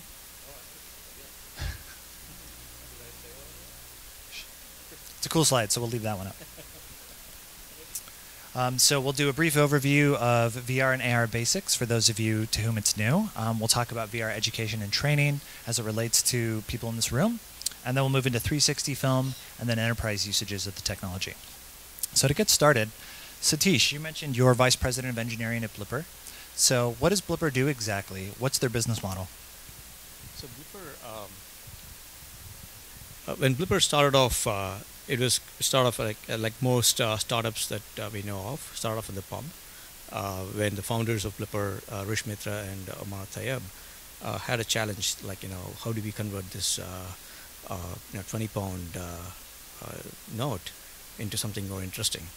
And that was really the birth of Blipper, which is an augmented reality company, where over the next week, Omar implemented a quick app that would recognize the $20 bill and then immediately pop a smiling queen, right? Tracking the $20 bill. And the company has since then grown into providing what we call as marker-based AR, augmented reality, on the mobile phones. When I say marker-based AR, it is give an image, it will recognize what that image is, and if there is content associated with that image, it will pull that content down, and that content will start to track that image. So this immediately opened the doors for marketing departments of large brands. Take Lucky Charms, for example, one of the biggest benefactors of the Blipper technology. Is when Lucky Charms decided to sell their cereal boxes, at the end of the day, it's just cereal inside, right? It's a box of cereal, and still their marketing department was spending a lot of money on the packaging, putting some games behind it, maybe a Sudoku game, maybe a maze game and stuff, and then so that they could just sell that extra box of cereal, right? And when they push it to the stores, they don't have attribution to that particular change in the box. So what Blipper provided them is a way to make their cereal box itself talk to the customer directly. So when you use the Blipper app pointed at the Lucky Charms box of cereal, the box becomes a controller in a game. So you can use the box of cereal to control a game that you play on your phone. And with that, you have a very engaged customer, and you have a lot more attribution that Lucky Charms could get, that this particular game actually resulted in that extra box of cereal to be sold. So that was the birth of Blipper, and since then we have actually moved on to what we call as visual search, where you point at any object around you, it will tell you what that object is. So that's AI, deep learning, and AI and object recognition. And because we believe that only if you understand the reality that you are in, can you augment it. Thanks. So we work in this industry every day. I know we take a lot of the concepts for granted because we hear them every day, but some of these concepts might be new for our audience. So do either one of you want to take a crack at the question, what is the difference between virtual reality and augmented reality? Yeah, we can take a little bit of it. I think this is really look, it's the birth of an industry. We're really in the beginning of where AR and VR are really going to blend into each other. We like to call it now immersive realities. The only reason why we consider them separate really has to do with the beginning limitations of power, optics, and processing. So in the next 2 to 5 years, and maybe even shorter, some of these systems are going to come out where we're going to start to see a blending of whether we want to be layering or merging what we know as reality with what is digital and real versus sinking completely into digital space. There's a one point of view in the world that says everything has to be social and constantly interactive and connected between people. And on the other hand, there's the view that VR is more isolating because you're completely surrounded by a completely immersive optic field. The truth is really that there are things in our lives that we want to do that demand intimacy that we may get out of being in a VR space, and there are things that may be more useful in terms of AR space. So there's this kind of false notion that there's a competition between the two. It's really one spectrum that has different utility in different contexts. Here, you can have this one. We're still not there with microphones, I think. Yeah, I think that was a very good explanation there between AR and VR. Today they are seen as separate, but the days aren't too far when you as a user is going to get the choice to either be in an AR environment or in a VR environment. Just like today, you can choose to play a game all by yourself on your phone, or you can play Words with your friends. Right? It is not like either or situation here. And as display technology improves, you're going to have like maybe a knob or like some kind of tweak on your phone where you can say, shut off the light around me and get me into a VR world. Or you can say, turn me into an AR world, and I want to interact with that world with virtual objects. So it's going to be what a lot of other folks you may be hearing say is mixed reality. So it is going to be a mixed reality in the future, and I don't know if that answered your question, but absolutely, yeah. I think most of us in the industry do see within the next 5 years that the capabilities of these two devices, AR and VR, will converge into the same form factor. You'll be able to fully immerse in the virtual world or bring the digital world into the real world. Hence the terminology mixed reality. For me, I think of it as they're two sides of the same coin. They're just about making our interaction with the digital world more natural. And really VR is the digital world is the dominant medium. AR, the physical world, is the dominant medium with the digital world overlaid. So hopefully that's helpful in understanding the difference. One thing that might be interesting to discuss is VR as a concept and AR have been around for decades. But we're only just now seeing these technologies exit niche applications like the military or academia and enter consumer mainstream. Why is that? What has changed recently to make that possible? I can take a stab at that. Because I was in 1997 is when I did my master's in computer science. And trust me, it was on social VR, 1997, right? And there, the social part of it was basically me being the nerd that I was, talking to other nerds in other labs around the world, in a virtual environment. And the virtual environment was not the head-mounted environment that you know today, like from the Oculus, but it was actually a room. It was called the Cave. And even today, Disney Imagineering uses Cave to design their cafeterias and design their rides on the Disney theme park rides. Because it's far safer to actually experiment in VR, prototype in VR, versus actually going and building it, in real. So, yes, VR has been around for like close to 20, 30 years now, right? But now what is happening is you have this confluence of display technology, which, like, your display moved from just being a screen that is showing you stuff to a screen that you actually interact with, right? So the display is replaced buttons on your phone, right?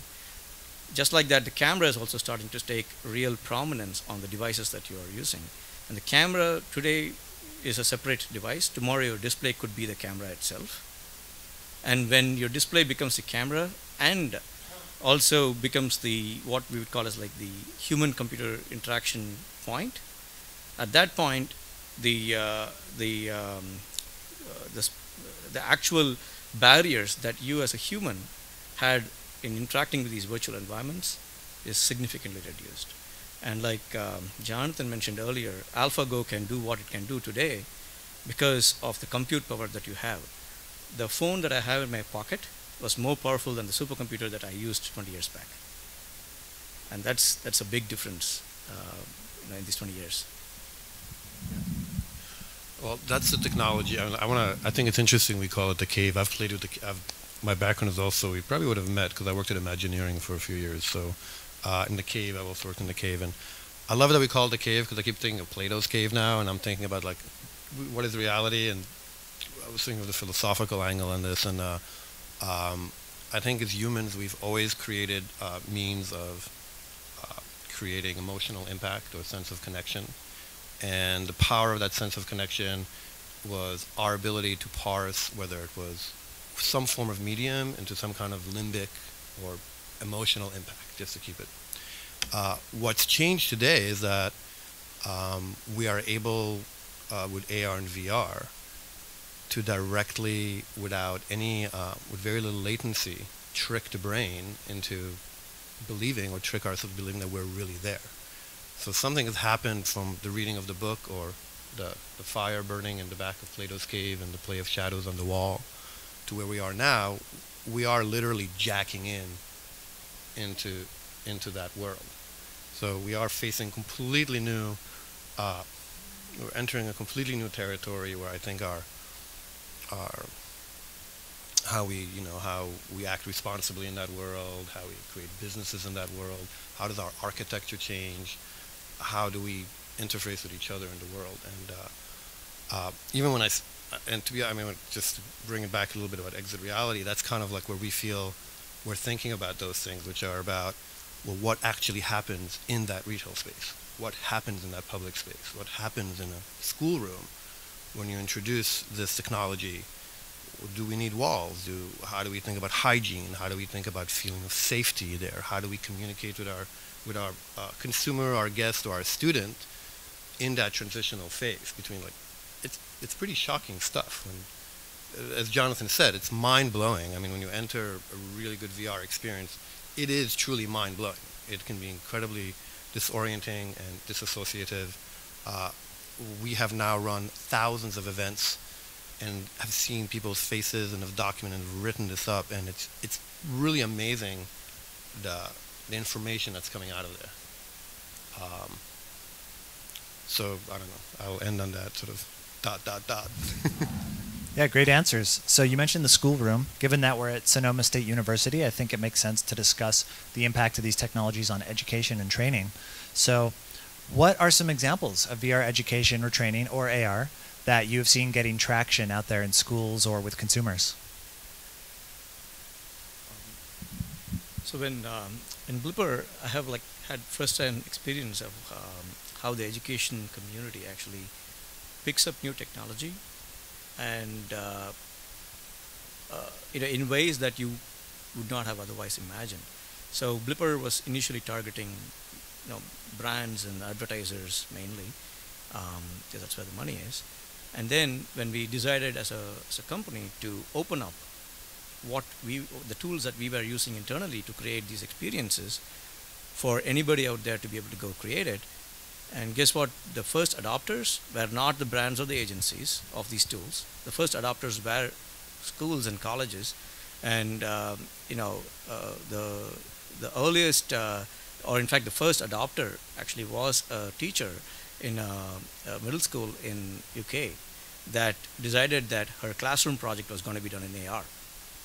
And that was quite a interesting starting point for us to understand how AR becomes used in a college environment, in a school environment.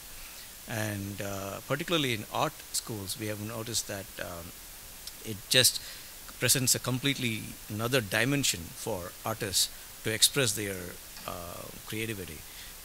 The Pratt Institute in New York had an entire art gallery only of in AR, augmented reality art gallery, where every piece of art had a had a physical presence on the wall of the gallery, but it also had a digital presence. And when you actually go and use the Blipper app, for example, to point at that physical piece of art, it will then tell you something about that piece of art, or the art itself will actually transform in the virtual world and take you into a different portal altogether.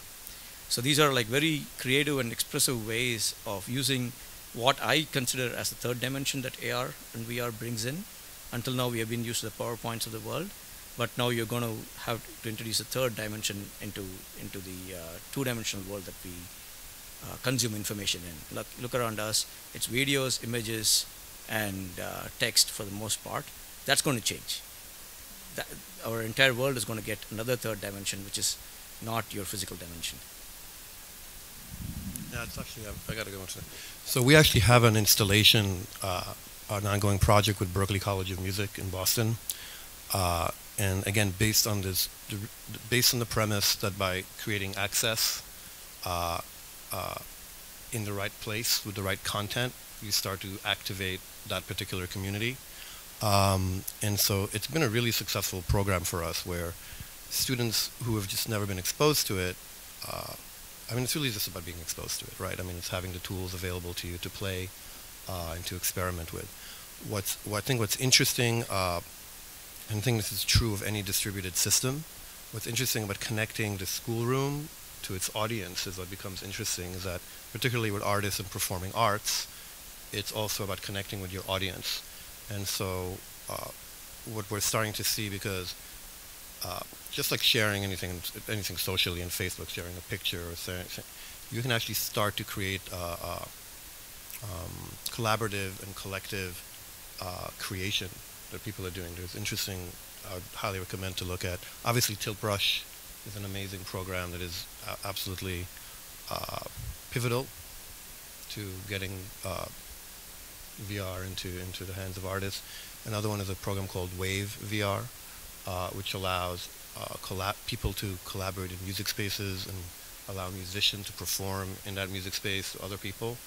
And so what we're finding is that, again, I want to take this back to the nature of architecture again, because you can actually have these distributed nodes that create a single topology in a virtual or augmented space. So we could sit and you can have a student in UCLA with a student in Berkeley, and they're both making music together. So it's pretty remarkable. So again, the answer for me would be like, create access first, and then empower the students to collaborate with each other. Yeah. Has anyone in this room heard of Google Expeditions? So Google Expeditions is a program that's been very successful. Google launched this before these consumer headsets even came out. And basically it allows teachers to take students on virtual field trips around the world. So it doesn't require expensive hardware, just smartphones and an iPad or a tablet and a cardboard box, essentially. Google Cardboard, if you've heard of that. And it's been very effective. Last I checked, they've been deployed in over 100,000 classrooms. Pretty amazing. So that's very, very promising. And there's also a company called Striver based in Palo Alto, and they use VR for sports training. They've actually licensed their product to every team in the NFL to help their football players practice. And they've also recently expanded to different verticals, and they have a deal with Walmart where they're teaching managers how to recruit better using virtual reality. So I think the potential for education in VR is definitely something to pay attention to. So it looks like we're getting close to the end here. So in 5 minutes, will we have time for Q&A, or should we jump to the Q&A now?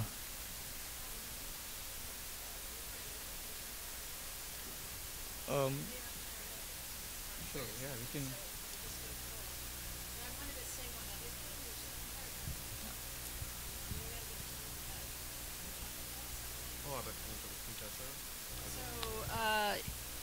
Could we go back to the cool blocks with the octopus coming out? This exists. It's a box. This company has this big box that they put, and I'll let you speak to it. And it's an installation where you go in and you can just shut everything that's off or on your mind and go into another experience. All I can think of is holodeck. right? The first time that I saw something from Exit Reality, I was on Market Street in San Francisco. This is like only 6 months ago. And I came up to what looked like a taco truck. And I thought, Exit Reality taco truck, what could be in there? And I didn't know what it was, and it said, leave reality or something like that, come in for a new experience. And then I realized that people were going in and putting on goggles, and they were looking and doing things, and they came out and they looked very refreshed. So a nice way to get a high without having a substance abuse problem, I guess. So you want to talk about... Yeah. In front of my deck. Yes, absolutely. You can quote me. So Yoni has offered to come back here for our spring event, and... Oh, yeah. So I will bring some installation. We have the trucks, and we have all of these systems. Thank you.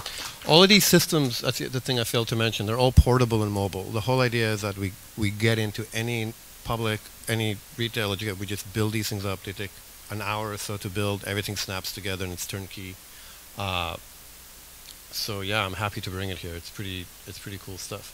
And I wanted to mention we have a traveling show that we did with the amazing people at Quintessa, where we actually created basically recreated some of their most beautiful vantage points overlooking the vineyard, as well as are doing some 360 drone work with them. And it's been on a 15 to 20 city sommelier tour with their marketing team. So it's been traveling just as a way to, yeah, we were talking about remote viewing and the notion of remote presence. So there are very practical applications to how one can use just the emotional impact of VR to support your brand story, your message, etc. Yeah. Sorry.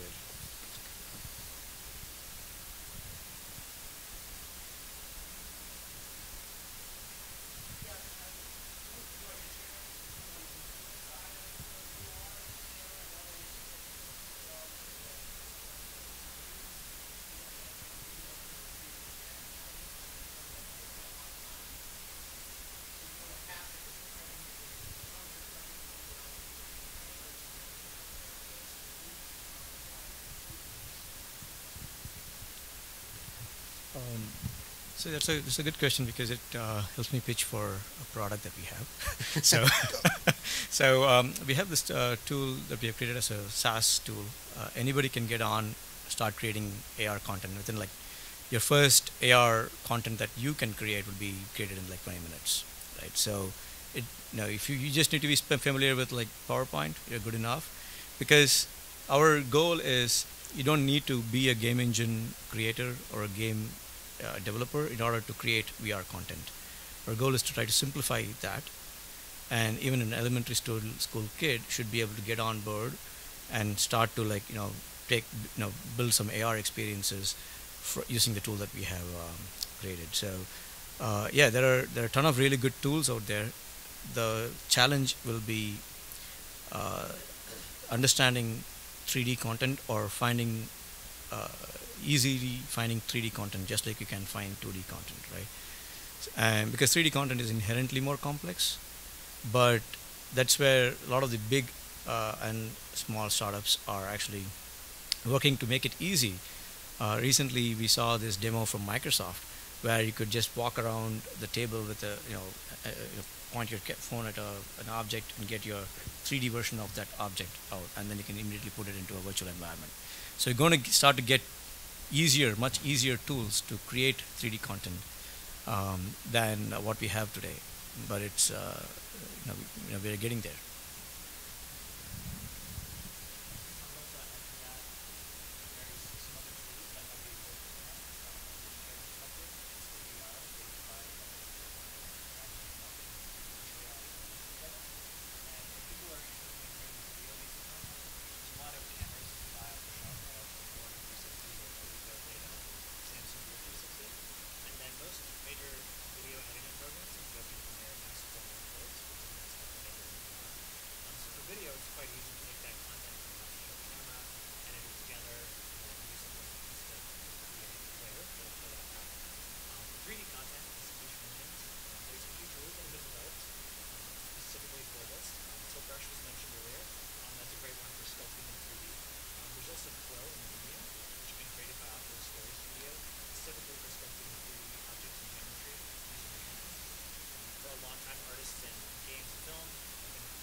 Sure. Yeah, that sounds amazing.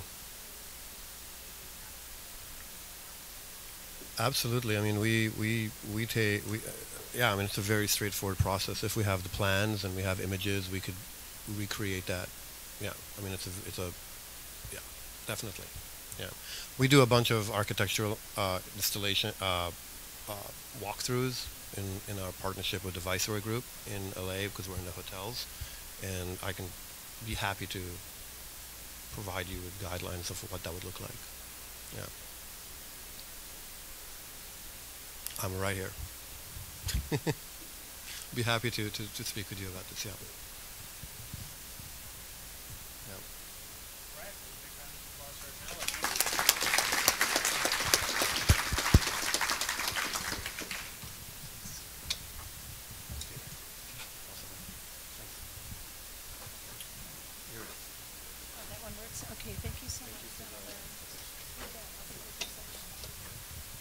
Thank you very, very much.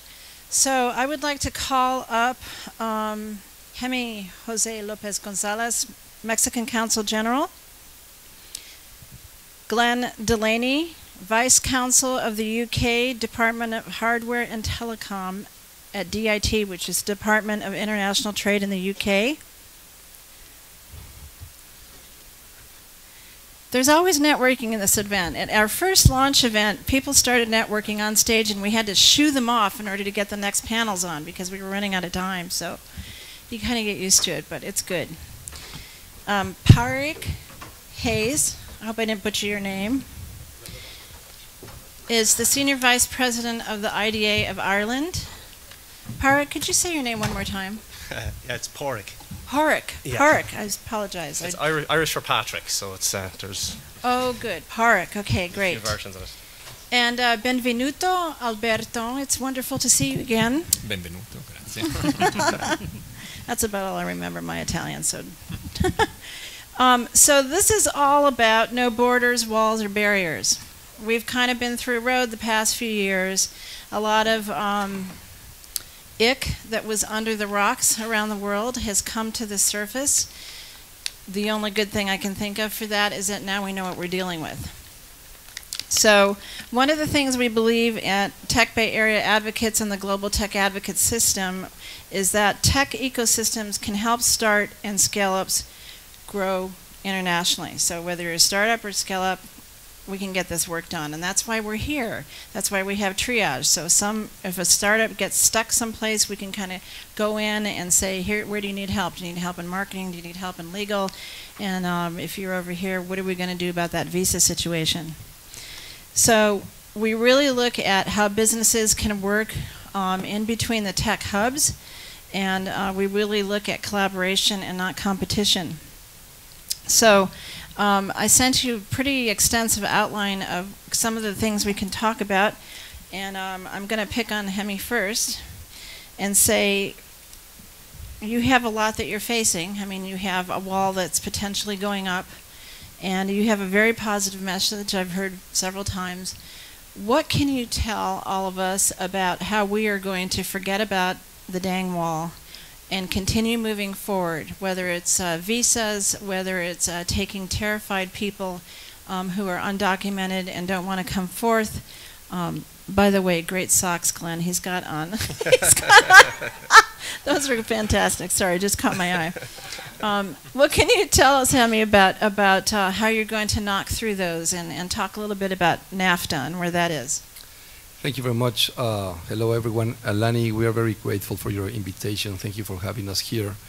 And well, yeah, this is a very interesting job. You know, we spend a lot of time in things that have to do with promoting and protecting human rights. That's one of our main goals. But also, we are very glad to be in San Francisco in the Bay Area because that gives us the opportunity to do many more things. One of our most important things that we have in our agenda is art and culture, and of course business development.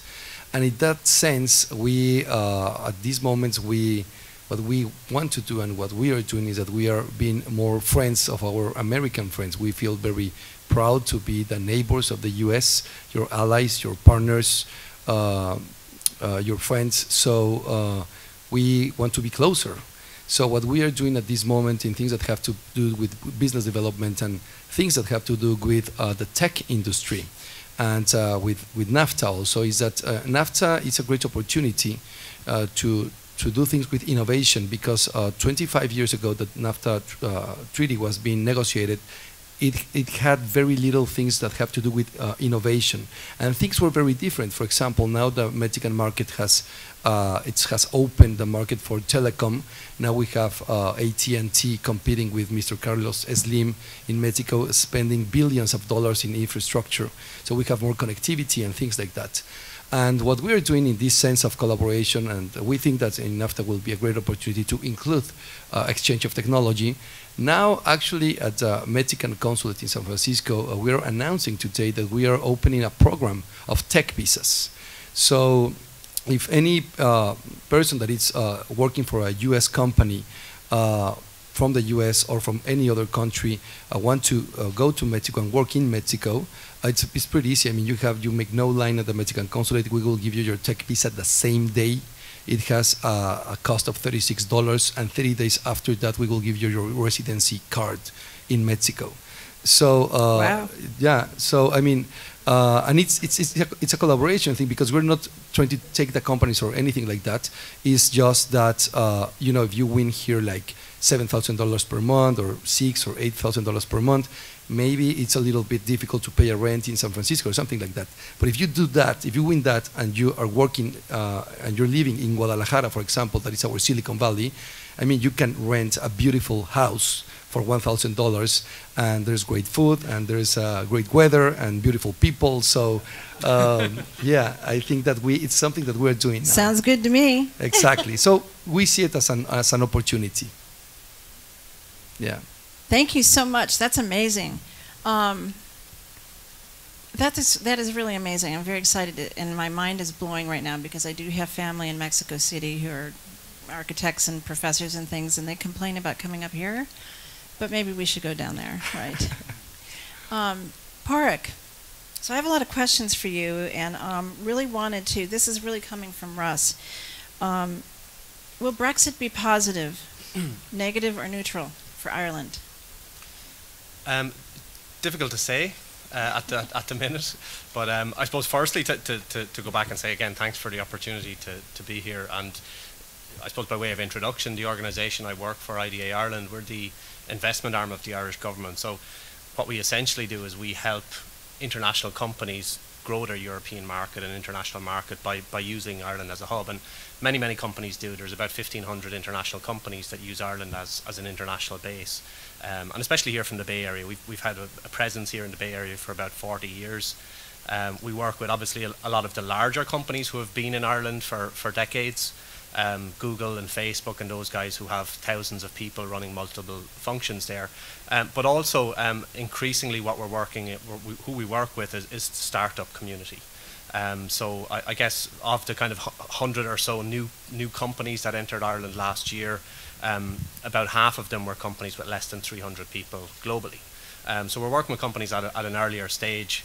And Ireland has actually recently, you know, we've been kind of voted a kind of a good place to scale. So I think there's different challenges for us as there is for the investor companies that are looking to grow in Europe. I think from Ireland's perspective, you know, I think we're still, you know, I think we see challenges and opportunities. So the Irish indigenous companies and Irish startups, of which there's a lot. I guess we are tied to, you know, we're very dependent on the UK. For certain exports, particularly in agri-food. But to be clear as well, like, you know, Ireland did not want Brexit to happen. We were very much kind of lobbying and hoping that the UK would stay in Europe. And our own position is that we're very much at the heart of Europe. So I think in terms of the Irish indigenous companies, you know, for certain industries, I think there's going to be risk there because they're selling into the UK. But I think for tech companies in particular in Ireland, and you know, we're quite resilient, and they have diversified, I think, away from the UK. They're selling more into Europe and into the US. I think for investor companies, for companies who are in Ireland doing business elsewhere, I think we've certainly seen a huge amount of uncertainty, and I think that's causing a lot of issues with US companies or other European companies who are looking to expand into Europe. So we have seen a lot of companies who are looking at Ireland or other locations instead of the UK to set up their base.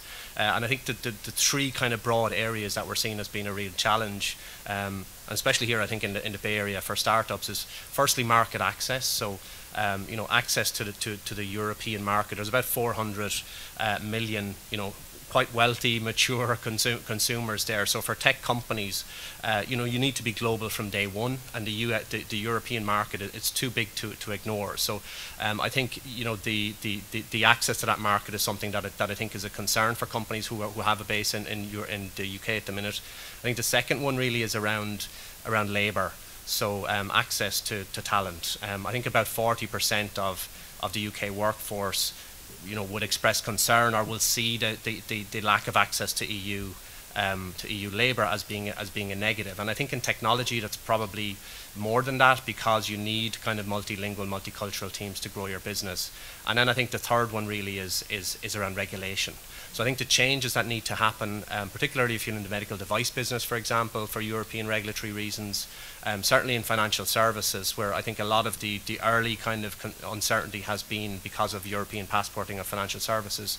But here in the Bay Area, and particularly for tech, I think data privacy is a huge concern for a lot of companies. So where do you regulate your European privacy concerns, or your European privacy and operations, given that the GDPR is kind of coming down the track? So again, it's going to depend, I think, a lot on, you know, how those negotiations go. It's, you know, I suppose whether or not the UK is going to be able to be part of the single market, I think, you know, that's still one of the areas that needs to be figured out. So personally, my own opinion is that I think, you know, we would see Ireland's kind of prospect post-Brexit as being good. I think we offer, I guess, a lot of advantages and similarities to the UK in that. But I think also, you know, and the way we've approached it is that it never really has been a kind of an either London or Dublin. It's London and Dublin, often for a lot of companies. You are going to need a base in the UK. It's a large market, but you're also going to need a base in Europe somewhere. And I think Ireland, you know, we've got a good track record of offering that. So we tend to work kind of closely with companies in terms of partnering on a dual site strategy. So. Yeah, thanks. An easy question to start with, though, Lani, so thanks. There's not really a short answer to it. No worries. I want to go back to Hamel a second. Can you tell us a little bit about what's happening in Guadalajara and Jalisco, and how tech is kind of shifting? And a note about your innovation forum that was very good, by the way, just a few weeks ago. Those two items. Thank you. Well, pretty fast. When I came here, I read a book before coming here that is called Brief History of the Future, of a French philosopher that is called Jacques Attali. And he talks about the hearts of civilization. And he concludes that the new heart of civilization at this moment is California, this part of California. We all know that everything that is going on here is changing the planet. So I wanted to build a bridge between Mexico and the fourth industrial revolution. So my first day in office, what I did is I also invited myself to Guadalajara to the what they call the Guadalajara Campus Party. That is the largest hackathon in the world. It's between 20 and 25,000 young people thinking every year how to solve things by technology. So what we did is that I invited the governor of Jalisco, and I convinced him to open a permanent office of Jalisco here in our Mexican consulate. And now they are working with us because now they have a committee of hospitality. So we're trying to get many minds to Guadalajara, and they will welcome you and gather you over there. So it's something that we're doing very close with them. And many companies are moving to Guadalajara, and many people are moving to Guadalajara to try to work from Guadalajara. Just to tell you, we have noticed the data that we have is that most of them are single, most of them are in their 30s, and most of them have a higher income than the normal visitors that we have in Mexico normally. So it's a pretty interesting what is going on over there. And yes, the other thing that we're trying to do is to bring more Mexicans to the Silicon Valley so that they can partnership with companies over here. So for the first time in history, we did an event, the Innovation Forum, with the venture capital industry of Mexico and of San Francisco, and we had here more than 200 Mexican CEOs because we want them to be here also. So we're working pretty strong in those issues, yeah. Sounds to me like there's no wall there, is there? It's very impressive, both of you. Glenn, with your great socks. You get to talk about Brexit and not only how it's impacting you, but how it's impacting us. And there's a lot of efforts going on that we're trying to tackle from various ways, whether it's our organization or GBX Global, et cetera, et cetera. There's a lot going on. So the floor is yours. Thank you. Can you hear me from this mic? A little closer, please. Okay. I just wanted to pick up on all the good work on diversity that Russ mentioned earlier. This should have had our Deputy Consul General in my place, but unfortunately she had to cancel at short notice. It wasn't going to be an all-male panel, I can assure you. No worries. We actually had about 70% women, and then things changed after, things just change on agendas and so forth, but thank you. So Brexit, thank you for your enthusiasm in the introduction earlier on. I really felt like we could tackle it here and now. Good. I should probably talk about the process that everyone understands and then some of the issues that we're facing. So in June last year, we had the referendum and announced that we were going to leave the European Union. In March of this year, we triggered Article 50, which started the process. And so it's going to take 2 years to negotiate that exit, at which point we either have a deal or we don't have a deal. At the moment, we're looking at things like the Northern Irish border with the Republic, but more importantly, we're looking at the divorce settlement, as it were. So working out how we extricate ourselves from the obligations and the institutions of the EU and what that's going to cost. It's a point of contention, but we're working through that. Sure. That should be then solved, hopefully, in the next 2 weeks, when we can begin to move to the meaty and interesting stuff that companies are interested in. So that's how we pull ourselves out of the single market, which has already been established, but more importantly, what deals we arrange on the individual parts of that. So the free flow of goods, services, people, and capital. And that's where companies are really interested. I think from speaking to a lot of the interested investors, there was a bit of a pause after Brexit of about 6 months where they reassessed what was going on, but largely it's now business as usual. The main issue that keeps coming up is talent, as Parag pointed out. And to take a look at the spectrum, at one end, if we pull out of the single market completely around talent, which is unlikely, which is possible, then we'd be back to the visa system which we have currently with the rest of the world, which is fairly simple. It's not particularly onerous. There are visas for entrepreneurs, for graduate entrepreneurs, for the transfer of tech talent. There's an exceptional digital talents visa, which is run by Tech City, which is doing a great job. At the other end, we could have complete freedom of movement. That's unlikely. One of the drivers of Brexit was sovereignty and control of borders. So it's probably going to fit somewhere in the middle. So there are options being looked at the moment, like STEM passports or tech worker permits. I know that Russ in particular is interested in expanding some of the visa options around talent to include third-party sponsors. So organizations like tech advocates, like accelerators, and like VCs being able to apply for sponsors and sponsor tech talent to work for the startups that they collaborate with. Interesting. I wonder if we all tweeted out something about no borders and no walls, if someone in Washington would pick it up and tweet about it tomorrow, that we better check on these people in California and what are they doing over there. Anything else you want to add about, and this is really both of you in the middle, about what's going on between Ireland and the EU? The tax referendum, anything that you want to bring up that? You look quizzical. I think from our perception, a soft border is better. And there's been a proposal on how that would work, which is very nascent. It would focus on using tech and minimal border stops to kind of manage the flow. We really want to encourage freedom of movement. I'm actually half Irish, and my father's Perfect. Irish. Thank you. And he came into the UK on the pre-existing freedom of movement negotiation. So we're all about having that free flow of movement between the UK and Ireland. Fantastic. Park, you want to add anything to that? About Brexit? Well, Brexit or how it's impacting Ireland. You kind of answered a lot of that. I think there was a question about the Northern Irish border, and I think that yeah, I mean, obviously, I think the UK and Ireland both agree that nobody wants to return to a hard border. It is the one land border between the EU and the UK. You know, I think that's in terms of the Republic of Ireland, we don't see that as a major economic issue. I think it's a political thing more than anything. I think, for people in Northern Ireland, obviously there's not a Northern Ireland is not a huge market for the Republic, if you like. I think having a border, anytime you put up walls like that, I think it kind of stems or puts a halt on innovation. So I think it probably would be negative for Northern Ireland, but for all of the UK, I think in general. I think to the broader point, I know you mentioned around Ireland and our place in Europe as well, and tax and other things. I guess, as I said, we're all in on Europe. We're kind of remaining part of the EU.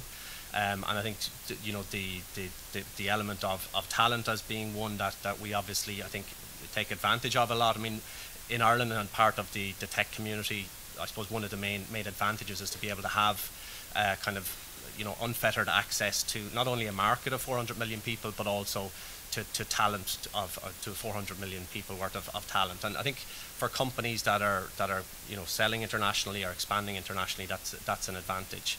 I think on the tax side, which I think you also brought up, I guess Ireland's position on that has been fairly clear. I mean, we have a very consistent, stable, and transparent tax system. We've had that for decades. It's clear and it's open to everyone. It's been a 12.5% rate, which has been a cornerstone of our economic policy for decades. So nothing really has changed on that. I think tax probably gets a lot of noise as well in Europe at the minute and in globally. So there has also been, obviously, there's international moves towards global tax planning, led primarily by the OECD. And Ireland has signed up to that fully. So we've signed up to the OECD BEPS mechanisms. We've made some changes and some alterations to our tax policy as a result of that. And I think that review is coming out now in spring. And we see it as being a positive. I think we're very much we're very much for transparency in global tax. I think also what the BEPS process is doing is it's putting substance at the heart of tax planning globally. And that suits us. It suits Ireland very much in terms of our talent play and our ease of doing business and the track record that we have of investment. So yeah, and I think there are EU moves as well to look at tax planning. And I think as a global issue, it needs a global solution. And that's why I think the potential EU proposals around tax at this stage would be, we would see it as being premature. Fascinating. Glenn, did you want to add to that? I'd just make the point that, Ireland's tax rate is very competitive. The UK has a competitive tax rate of 19%, which is the lowest in the G7, dropping to 17% in 2019. And because Ireland's tax rate is so good, Northern Ireland actually asked permission to drop their tax rate down to match, which is going to happen in a couple of years. But I would also say, in addition to the fact that tax is getting something, a lot of mileage, it's not just the rate. I think it's also as I said earlier, the consistency and the stability of it, and the ability to kind of count on that kind of well into the future. And that's something I think, in the whole discussion we've been very keen to accentuate. It's not just the rate. It's also the other pro-business policies that we've had in place for decades around free education, access to Europe, etc., etc. So. Fascinating. Alberto. It'd be interesting to sneak in this conversation. We're very civil. Of course. So here you are in Sonoma wine country. We have a lot of great product here. Something that came up when I was meeting with several of you or your teams is that there is a request for Sonoma County wine grapes in Ireland, where you have vintners who could make a blend. And then last night when I was talking to some of the people like Dr. Damien Wilson here, he basically said you would be better off with Chilean grapes, but just take the Sonoma wine label. It would be a heck of a lot more reasonable. So Alberto, tell us what is going on in Italy, what you're doing you are here, correct? Yes. So most of the time. You were part of the startup Europe to Silicon Valley, which is how we spent time together. Thank you also for coming up to Christopher Creek Winery and having a nice afternoon with us that day. It was pretty hot. It's very different weather than now. So tell us what is going on and what you are investing in from Italy. Yeah, well, first and foremost, thank you for inviting me here. And I think one of the first things we should be doing is to open a tech advocate chapter in Milan or in Rome, so we need to kind of, start putting Italy on the map in the Bay Area. Italy is a big export powerhouse. I mean, it's our export, despite GDP's low growth, is still on the 7% growth year on year recently. It's mostly 30% contribution to the country GDP. So it's a really big part of our economy. With regards to foreign direct investments and more like trying to kind of convince business to move to Italy, that's not been traditionally our scope, and that's changing, obviously, because the global economic growth and everything. But it's also about the focus and the opportunity that we see we can bring on the table, also in the tech in the tech scene. And so we were speaking about talent a lot today. I think that's definitely something that we want to position. So what we're doing is, in fact, start to be more present in the Silicon Valley, in the Bay Area, to really position the country as a place where scale-ups and startups can actually grow their business, access to the European market, and to obviously our talent pool. And that's something that it will take some time, but we're starting now. We don't have such a large organization, probably IDA and our colleagues, but it's a major step that we're taking forward. So my presence here, and I'm based out of the Italian consulate here in San Francisco, is to really kind of lay the foundation for this work. I would say the talent pool is definitely something that we want to market. That's it goes without saying. The country has got 20 of our top university in the top 500 university globally. We have 300,000 students graduating each year, but mainly in industries that can be very interesting to consider at the intersection of tech and traditional industries. And obviously agriculture and AgTech is definitely one of those. We have great tech hubs in the country that are thriving at this intersection between digital and traditional economy. We have obviously the biotech industry in Tuscany, and Milan being definitely one of the most important tech hub in the country that is growing. So we want to kind of position the country as a place to grow business for scale-ups in the Silicon Valley, accessing to Europe, tapping into that talent pool. And finally, I would say yes, visa, with regards to talent, is a major element, and we're really happy to have seen a lot of let's say transformation from the bureaucracy streamlined perspective that we've done in the last 2 or 3 years, and we have come up with a really powerful visa program for startups that in 30 days online for free, all digital, can secure a response from our back office. So that's just one of the things that we're putting on the table to move forward and position the country in that respect. Fabulous. Any other comments before we take a couple of questions? Okay, Ben. Any questions? Oh yeah, I've got someone very enthusiastic here. Yoni. I'm actually thinking about the notion of borders and economy, and of course, in the economy, and thinking of like digital agency, something Jonathan brought up, when we start to actually have remote agency, where the workforce actually starts to grow, where you could have workers plugging in internationally into hybrid drone robotic systems, and thinking just from all of you, if you want to think about that. And of course the ICO question, which is the idea that we're actually probably going to be paying those workers in some sort of cryptocurrency.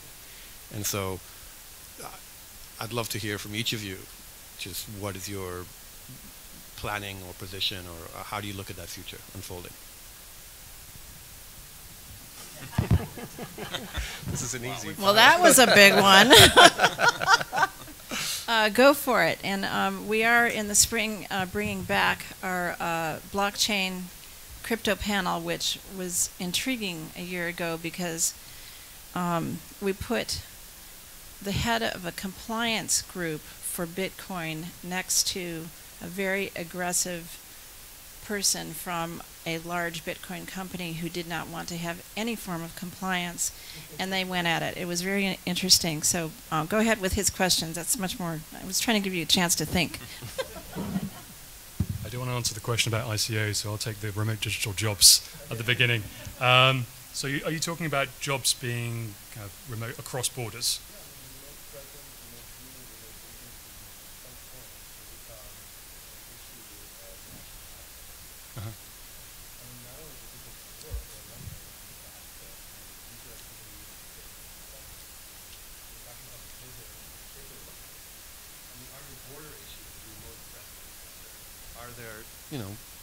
Work permit issues with remote agency? That's kind of what I'm thinking about. That's a really good question. I don't know the answer. We have people looking at it. So our director in charge of digital, Department for Digital Media, Culture and Sport, comes over to Silicon Valley fairly regularly to try and understand some of the regulatory challenge that we're going to have to tackle as the British government, and that covers everything as part of the fourth industrial revolution, which I think this is, a large part of that, the societal changes that come from that. It's certainly something that we're thinking about. I couldn't tell you any specific plans in the works, but yes, we are thinking about it. If I can add on that, not that I want to skip the ICO question, but but I think this really goes along the line of our government are going to face the big transformation that most of which is coming actually from the area here, from these kind of few hundred kilometers that we are in. And I think what we want to do specifically with my role here in the office that we've just recently set up is also to create the bridge between our policy framework, our government planning, and what's really happening with regards to new technologies. And the future of work is one of that. I think also one of the reasons why the World Economic Forum has decided to open that big office and location there in San Francisco is really to, is a great signal, I guess, that is important for all the governments to kind of understand. I mean, I think it's in general. The point is really how the government are going to tackle that conversation. I think that's definitely And I think it's interesting actually as well. I was in the mayor of San Francisco recently. We had the Irish Prime Minister in last week, and there was a reception at the mayor's residence, and he said there's 80 different governments with a presence here in San Francisco. And I think a lot of what happens is technology and companies drive change, and then governments try and catch up with that. So part of why we're out here as well, and I'm sure it's the same with the guys, it's to find out, well, what's next, and how do we engage with that. What tends to happen, if you look even at, 5 years ago when I arrived, in Palo Alto, you couldn't get a taxi. I think there was one taxi in Sunnyvale where you could get if the guy decided to turn up. So that was before Uber, before Airbnb. So what does government do about that? Well, look, can we regulate it? Can we tax it? How do we engage with it? And then how do we embrace it? So I think that's something, certainly in Ireland we've tried to do in terms of being kind of a small, kind of flexible economy. We've tried to say, okay, where can we get advantage in that? How can we embrace those next business models? But also, and I think it's a challenge for Europe as European Union regulations, and I think there's advantages in that as well. Okay, so let's kind of get consensus and let's build something, and then when you've got the steps in place, let's drive it on. But yeah, I'd be interested to hear your own thoughts on that, actually. Also the ICO thing, which I've nicely passed over to yourself. Well, that's an opportunity that we saw clearly, and we are a country that we understand that migration is super important, that it gives great contributions everywhere. For example, here we feel very proud about all the great wines of California, because those wines are Mexican wines also. In one way or another, they go through Mexican hands. Also, the gourmet industry of San Francisco, all the guys cooking in all those kitchens, French restaurants, Italian restaurants, Greek restaurants, are Mexicans doing sushi. So, so we feel very proud about that kind of migration, and Mexico has had great advantage about that. The migration that we have from Spain, the Jewish migration, the Lebanese migration, the migration from Chile, Argentina, and I mean, it has been amazing for our country to receive all those people. So that's why we created this program. So the only condition that we have is that you own or work for an American company. So what we are seeing is that you get your paycheck in the US, you pay your taxes in the US, but we want to get those beautiful minds to have a very a great quality life in Mexico, because it's about saving money, not money of the companies, but of yourself. Because maybe in Guadalajara with $4,000 you can live pretty well, and you can save a lot of money. So that's why we created this program, and we're making it super easy to try to collaborate, because that's the idea. It's not to take the companies, is to work together. And to all those places, I mean, you have flights every day to Guadalajara from the 3 different international airports that you have here. It's a 3-hour flight, and you can spend all your weekends in Puerto Vallarta, so it's pretty nice. Yeah. Sounds good to me. Okay, we are running behind a tad, and I want to respect everybody's time. Encourage everyone in the audience. You've been so patient, and I don't want you to get sleepy, so stand up and stretch a bit. You know where the restrooms are. There are still snacks back there. Anything else from our wonderful government panel here? No?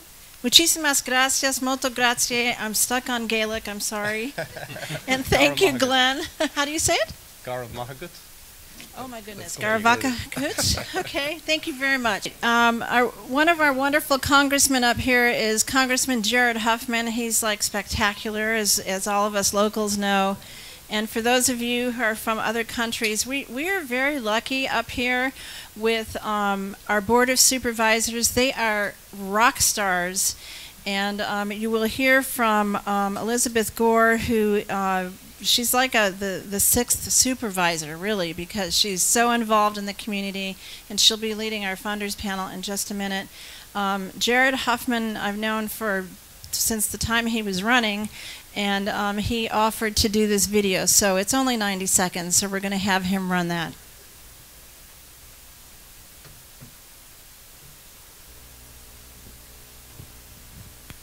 Good afternoon, everyone. I'm Congressman Jared Huffman. I'm joining you from Washington, D.C. because Congress is in session today. Otherwise, I would love to be there with you in person for the 2017 Global Tech Forum. Thanks for allowing me to at least share a few words of gratitude and wish you a productive day through this video message. And I'd like to start by extending my appreciation to Lanny Medina for her foresight in founding Tech Bay Area Advocates and for her work coordinating today's important forum. To all of you in the room today, welcome to California and to Sonoma State University, home of the Wine Business Institute. I'm so proud to represent the North Coast, from Marin's Golden Gate Bridge to the Oregon border. And I hope those of you who've traveled far will take some time to enjoy the beauty of this place while you're here. From our wine and craft brew to our cheese, our produce and beef, there's so much to enjoy. Now, I know you are big picture thinkers dedicated to championing, connecting, and supporting entrepreneurs around the world in the tech sector. It's wonderful to see talent from around the world leaning in together to develop a better global perspective in our entrepreneurial landscape, something that our government really needs to do more of. The private sector has always played an invaluable role in developing innovative business models around the globe, and government partners like me want to support your entrepreneurial ecosystem. We're so excited to see what you're working on. So thank you for your contributions. I look forward to following your progress and hope to see you soon. Thank you, Jared. Okay, you're on. Thank you. Thanks, Lanny.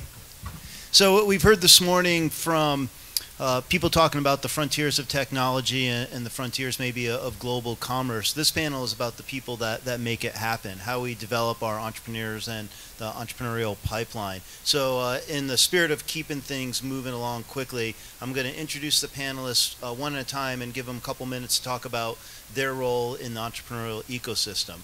First to my right is my colleague, Dr. Carlos Ayala, the Dean of the School of Education. Dean Ayala, would you please share how education is developing the mindset of creating and being entrepreneurial thinking through the maker movement and through our maker education? Sure. So my name is Carlos. I'm the Dean of the School of Ed. We prepare the teachers for the San Francisco North Bay. We also prepare the principals. If you would have spoken to me about 5 or 6 years ago, I was a little more pessimistic about what was happening in education. But I've seen some very positive changes, and I've dramatically changed my attitude towards the direction of education. And now I consider myself an optimist. Why this change? Because I see a trend happening in the K-12 space that I think is going to be transformative for the people that are going to go out and serve in the industries that we're talking about here today. That change that is happening is that we are no longer only focusing on giving students the knowledge that they need and those 4 C's, right? Can you name them? Cooperation, communication, creative thinking, creativity, and what's the other one? Collaboration, I think.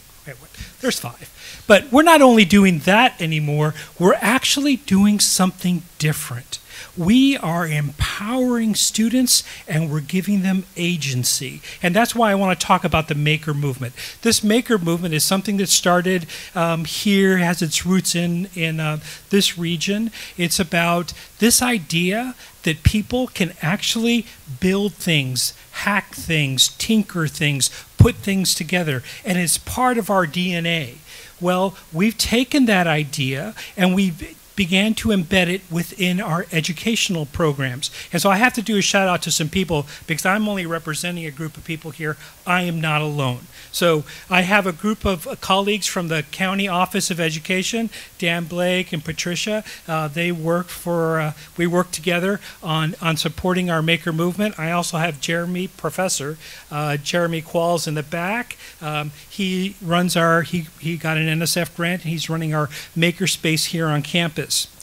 What we've done in the School of Education is that we've partnering with both the other makers here on campus and partnering with Dan and others at the county office is that we've launched something called a Maker Certificate Program. What we are doing is that we're giving teachers the experience to be able to create maker spaces in their classrooms. Imagine if we were to create an educational system where every student, when they start going into kindergarten and then 2nd grade, 6th grade, 5th grade, high school, and then they come to college, if they have the experience of choosing the problems that they want to solve, and we give them the opportunities for agency, meaning that we give them the opportunities to choose, but at the same time we give them the tools to grow and to execute better. What better set of people would we be producing in our K-12 system in our colleges?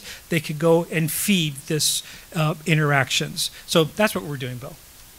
Great, thank you very much. You make it sound very exciting, and I know it is very exciting.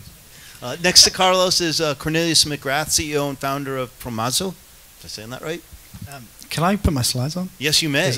Can I just hold it like this, or can I take it out? Here, why don't you take this one? Awesome. Great. Thank you. Good afternoon, everyone. Lanny, do you want me to just try it?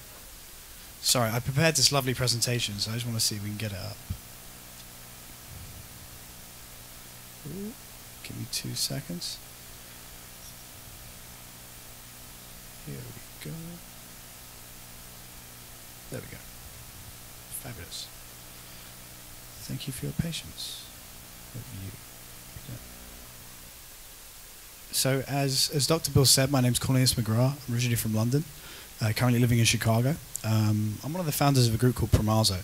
The name in Italian is Promazo. It stands for professional group. And what we're doing is we're training the current college students of today for the future of work economy. So as Dr. Bill mentioned earlier, there were 10,000 students, I think, right, on Sonoma's campus, really talented. Where are they going to go? They're going to work in Sonoma, they're going to work in London, they're going to work in the Valley. What we realized is that a lot of the top college talent in the country and the world is actually locked away on campus for 9 months of the year. So while they may be close in proximity, they're really damn hard to find. So what if you could actually get a key that unlocked that talent and gave it to you without you having to leave your office? So really what we like to say is students are the next generation of talent. They are the people that will be sitting here in 20 years in this room. They will be the founders of tomorrow's companies. And what we want to do is we want to put them to work for you.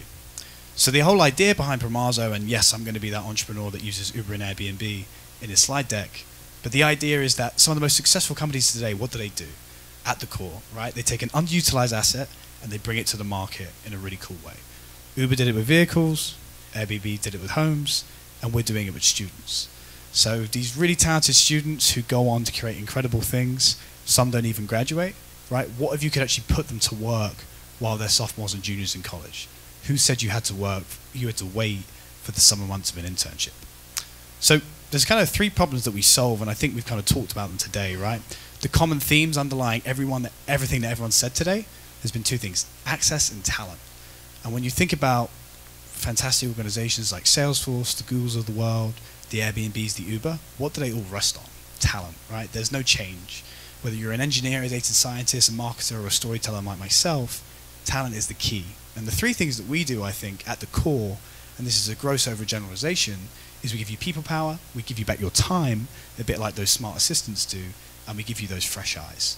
And how do we do that? Well, we put the best students from Notre Dame, Northwestern, U Chicago, Harvard to work for you for a fraction of the cost of outsourcing. So at our core, we're a workforce multiplier, a trusted variable workforce that you can ramp up and ramp down, get work done, but actually use that work product to recruit students. So as you've probably seen in the news, I think Ernst & Young this year did away with the degree classification. Laszlo Bock wrote a whole book on how GPA doesn't have any correlation with your future success. So we're saying, okay, instead of asking a student how many ping pong balls fit in a Boeing 747, or how many pennies you would need to hit the top of the Empire State Building, why not actually recruit them on their work product, the very thing you're hiring them to do? Am I making sense so far? Is that making sense? Great. Sometimes the accent throws off people, so I have to be super careful about that. It makes you sound smarter. Thank you. The innovation funnel, right? If you think about the traditional innovation funnel, this is how we kind of mock it up. All we're trying to do is be an augmentation, of your company, replicate your staff members, and give you the ability to train students over time. What's the biggest problem with an internship program or a rotational program? They cost a hell of a lot of money. There's a high dropout rate. You talked about it earlier, right? Millennials and Gen Z, they're going to have tons of jobs. So what we give you the opportunity to do is actually build a relationship with students 2-3 years before they graduate. And they're providing bottom line value to your business, which I think is a pretty compelling proposition. Our talent ecosystem right now is heavily in the Midwest and on the East Coast. But the reason why I'm here today and the reason why Lanny invited me here is we're looking to expand. What I'd like to say is this is where our talent comes from. But to these questions earlier about access, they can work wherever. Because we realize with a Wi-Fi connection and a laptop and some really smart kids, you can be working from a beach and still be providing bottom line value. So this is where we pull our talent from. As you can see, it's going to be growing over the next couple of years. But don't think about it as East Coast, Midwest. Think about it as I can have these kids at my door tomorrow by working with Promazo, because we give you that structure that you can really leverage. So the whole idea is this global talent system. We may be recruiting from American schools, right? But the talent comes from all over. As you can hear, I'm from London. I went to a small school in South Bend, Indiana, so I was stuck in a cornfield for 4 years. But what I really wanted to do, right, was work for the best companies. There was no vehicle through which to do that. Promazo is now that vehicle, and I think it's a really exciting thing. So our areas of expertise, just again, another gross generalization: creative, strategic, and technical, right? We can take MFAs from MIT, we can take Harvard computer scientists, and we can put them to work for your company. Actually, one of the biggest reasons we find that students maybe don't decide to go to new areas or new geographies is not because they don't want to or they don't like your company mission. They simply aren't told those things, right? As a student who recently graduated, you only hear about some of the biggest companies in the world.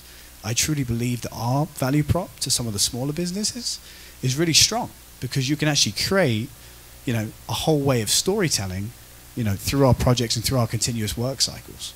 So instead of having to worry about in a 2-hour interview and a tour around the office that I have to convey, hey, this is my company, what if you could work with someone over 6, 9, 12 months, even 2 years, tell them your company story, have them be your brand ambassador on campus.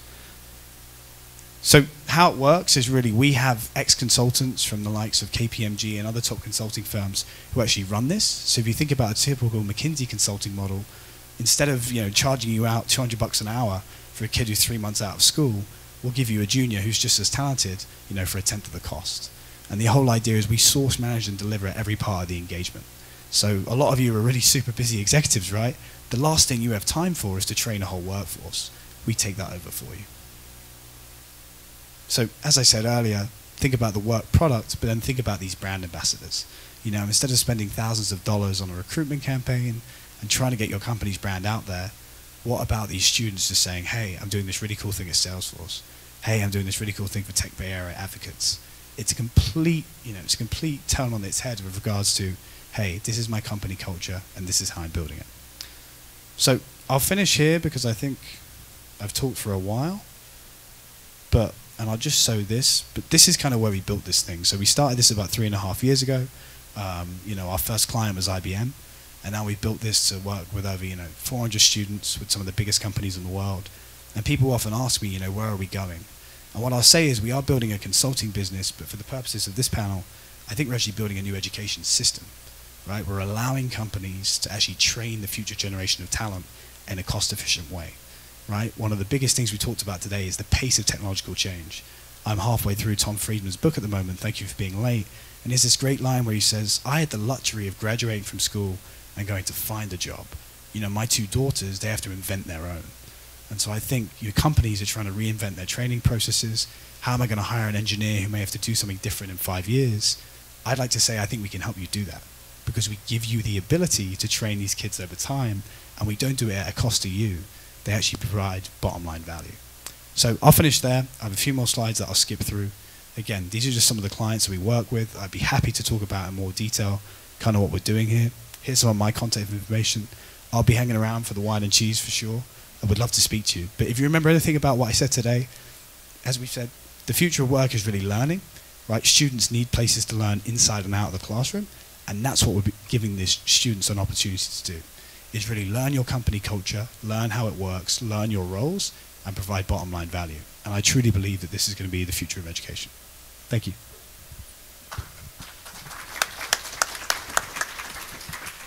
Thanks so much. We look forward to seeing Sonoma State University up on that slide a year from now, and Carlos and I will be talking to you afterwards. And we'll put makers in there.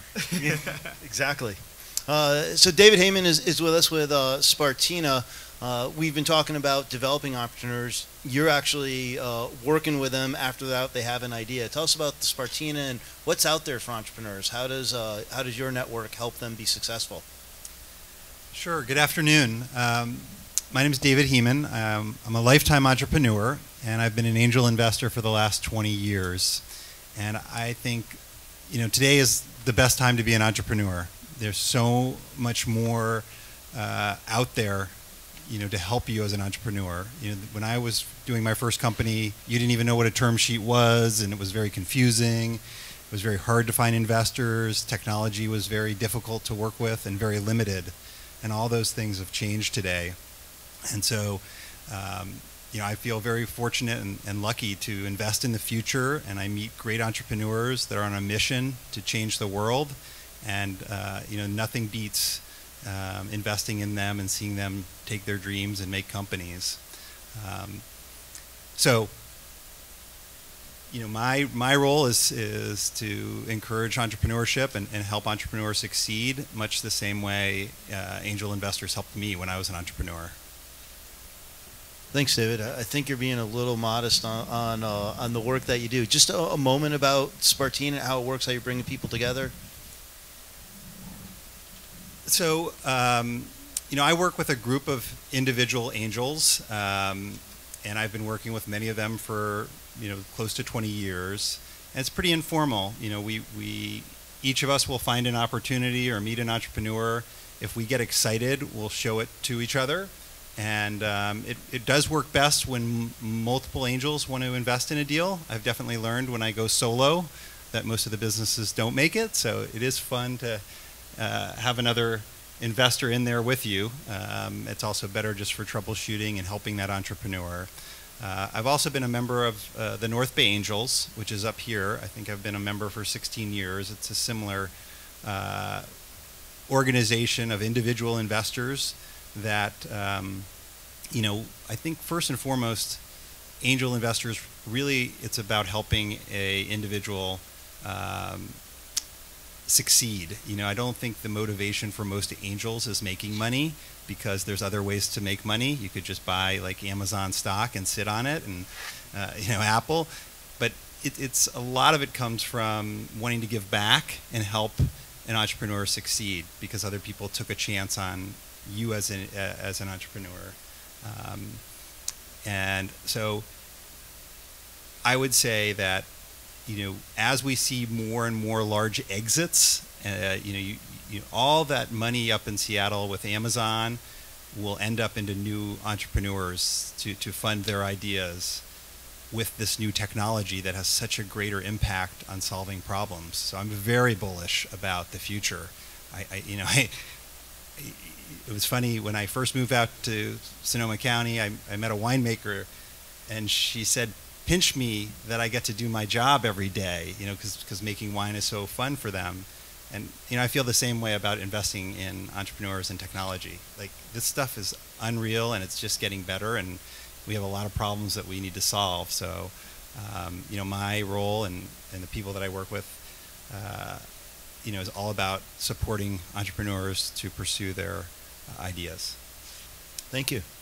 And next to David is Mark Nelson, who's a serial entrepreneur himself. His latest venture finds him as the chief Zing officer for a company called Way of Zing, coincidentally the same name as a book he recently wrote called The Way of Zing. Tell us, in your book you write about entrepreneurial pathfinding and the quadruple bottom line of work-life alignment. What is this Zing thing? So first of all, it's supposed to be fun, and Zing is actually the energy of human vitality. And really, ironically, I feel like my reality is passing before my very eyes, whether it's virtual or historic, I don't know, because I spent 20 years running a human capital and talent acquisition firm. And it was really there, and also actually two and a half years as an entrepreneur in residence at Sonoma State University, working on some projects with Dr. Ayala. But really the genesis of Zing happened while working with thousands of people, many of them down in the Silicon Valley. And it astounded me how many people, keep in mind now I'm sitting across the desk from thousands and thousands of people. We were about a $400 million organization, working with some cool companies like Google and Sony Computer Entertainment and Bank of America, you name it. And really, what was both astounding and astonishing to me were the numbers of people that were extremely successful and really didn't like what they did. And a whole host of other people that were following their passions and purposes relentlessly with heartfelt determination and couldn't pay their bills. And so, I'll make a long story short, but I had an epiphany myself. I probably fell into the former category to some degree. So I went on a huge self-discovery mission. There is something entrepreneurial associated with all this. And through that process, I found that there's all these people that build this content and write these books about how to find your passion and how to find your purpose and how to be happy, all these really feel-good things. And then there's a whole bunch of other people who talk about how do I make $1 million or how do I get successful in engineering or accounting or whatever it is, how to be good to great. But nobody put them together. So really, the underlying themes is how do you create an entrepreneurial ecosystem inside yourself? How do you create a framework that allows you to assess what really matters to you as an individual and make decisions and align your life and work so that the energies are propelling towards actions that are meaningful and creating attributes and skill sets and experiences that are relevant to other people so they will pay a currency for that. Now, Bill is being very nice. Bill happens to be my co-author. We met here at Sonoma State actually before that.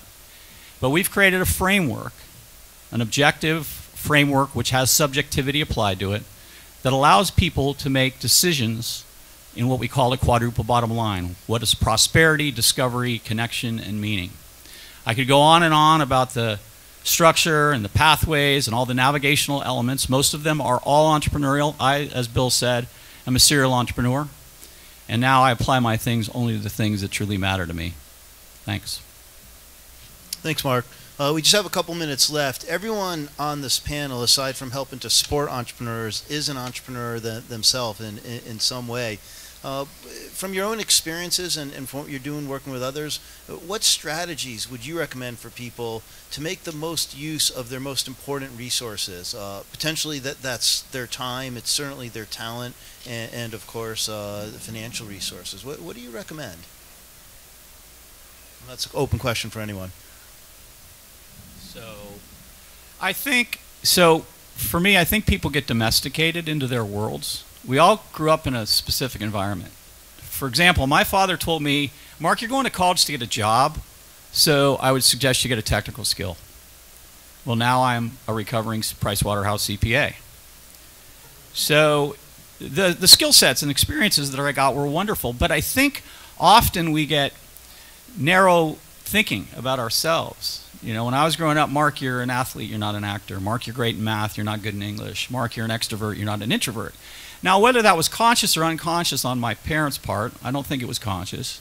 It starts formulating what I believe about myself. And what I believe about myself is that now, not only am I halfway decent in English, but along with my partner, I wrote a book. I can get up and speak, which is something I had difficulty doing 20 years ago. So I think we need to think of ourselves as this bundle of clay that gets molded at a very early age and kind of mix it all up again and understand that the world is a great opportunity if you get yourself educated, you work hard, you have some core competencies, and you have some core values. So Bill, when I think about entrepreneurship from the perspective of someone in academia, I think about it in terms of my mission, both my personal mission and the mission of the organization that I'm working for. And so I'm here to unleash the transformative power of education, to allow others to be more economically viable, greater engagement with the community, alert them to the fact that they are a global citizen, and some other things, right? So what I do when I think about these innovations, I think about, does this innovation align with the mission that I'm moving towards? There's so many things coming at me all the time that I have to make, that's the first judgment I have to make, is whether it aligns with my personal mission and the mission of my organization. Then I find the resources to support it, and then I go look for others like people out here who can help me do what I want to do. Maybe I'll speak to some of the students in the room. I think one of my good friends, Heather McGowan, has a great quote. She says, you know, we used to learn to work, and now we really work to learn. And so I think wherever you think your skills are right now, take that. That's important. Double down on those things, but get ready to reinvent yourself and get ready to be a lifelong learner. And I really think if you can take on that entrepreneurial mindset and be fine with pivots, and pivots being your skill set, how you brand yourself, I think that's really how you can do it. Because the what is going to change, but the why is going to stay the same. So, you know, to everybody out there, particularly the students, how do you make the most of your resources? Really follow that why. Get away from, you know, what's your major, what job do you want to do, how much money do you want to make, and, you know, ask yourself, you know, what are you passionate about, why do you do what you do, and, you know, what impact do you want to have on the world. And I think if you can answer those questions, you know, you'll be on your way to something, but, you know, get ready for it to change in 6 months to a year, and be okay with that. You know, entrepreneurship is really hard, and you know, the best advice I can give to entrepreneurs is perseverance through adversity leads to success, and that relates to picking something that you're really passionate about that's going to sustain you through all those you know, low points. And so more than ever, you need to be in it for the right reason, and, you know, as you said, you've got to attract great people to help you achieve what you're setting out to, because it definitely is a long journey. We're at the end of our time here. Please join me in thanking Mark Nelson, David Hamel, Cornelius McGrath, and Carlos Ayala.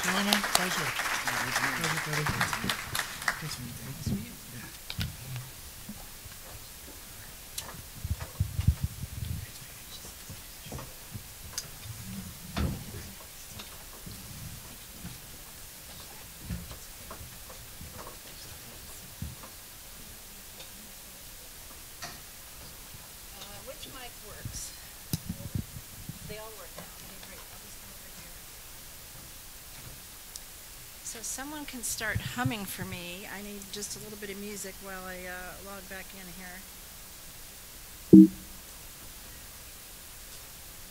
So we can get our next speakers done. Okay. Sorry, Funders Focus.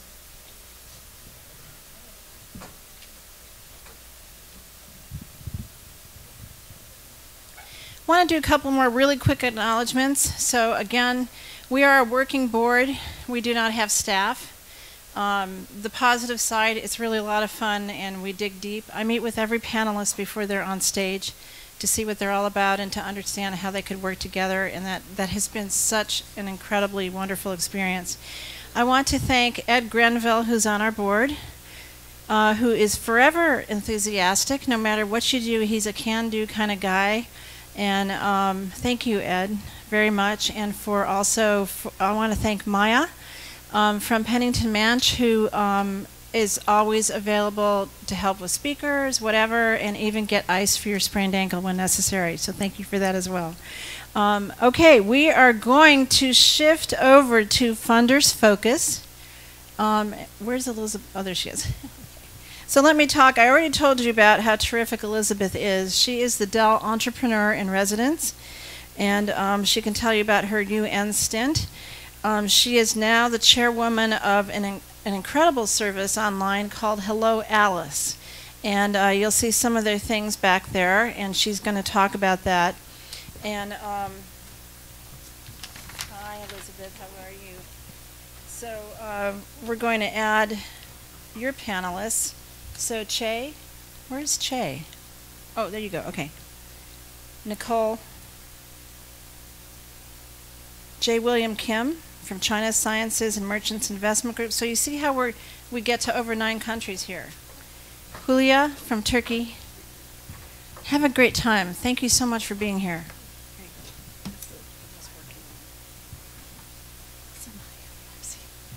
Howdy, how is everyone? Yeah? We stand between y'all and wine, right? Well, it's a pleasure to be here, particularly because we're in Sonoma County, my home. I live up outside of Hillsburg. And I really appreciate, I know this was talked a lot earlier, but y'all showing up again through all the fires we had. And we're trying to get back to business, not business as usual, but business forward. So like Lanny said, I sit on 2 sides of entrepreneurship and funding, which is interesting. I'm both a funder and a fund recipient. So and it kind of what I do lays out all the spectrums you can have in funding that we're going to talk about. But right now, I think it's an interesting time where some entrepreneurs and their beneficiaries in funding is going up and some are going down. So really interesting, particularly with Veterans Day right behind us, some of the stats there, and women in diversity and so on. But if we look across the folks who have joined us, we have everything from banking, which is still king when it comes to funding businesses. We talk a lot out on the 2 coasts about venture, but bank loans are still the #1 way that most businesses get funded. I am concerned that the first quarter that bank loans went down for women and minorities this year. So while bank loans are going up for the majority of entrepreneurs, it's still going down for women and minorities, so that's something to stress. On the other hand, we have awesome new ways to get funding. So crowdfunding that didn't even exist 10 years ago continues to be a new source of funds. And on the flip side of that, 65% of it actually goes to women and minorities. So it's kind of interesting to see new ecosystems, new funding mechanisms, how they are catching up maybe a little faster to our demographics, which I think is interesting. A lot of people are asking questions about Bitcoin and where is that going. That's actually going up as well. And then government programs. So the Small Business Administration, the SBA loans, those are actually getting bolstered again. They're putting new monies behind those. So where will those be going? We talked a lot today about angel funding and the new groups that are popping up. And so I actually sit on Dell's new fund. We had a giant acquisition this year, the largest acquisition in tech history with VMware and EMC. And we closed all our funds down and reopened them for Dell Technologies Capital. So we're Series B, C, and beyond, mostly C, mostly companies that are within our IP.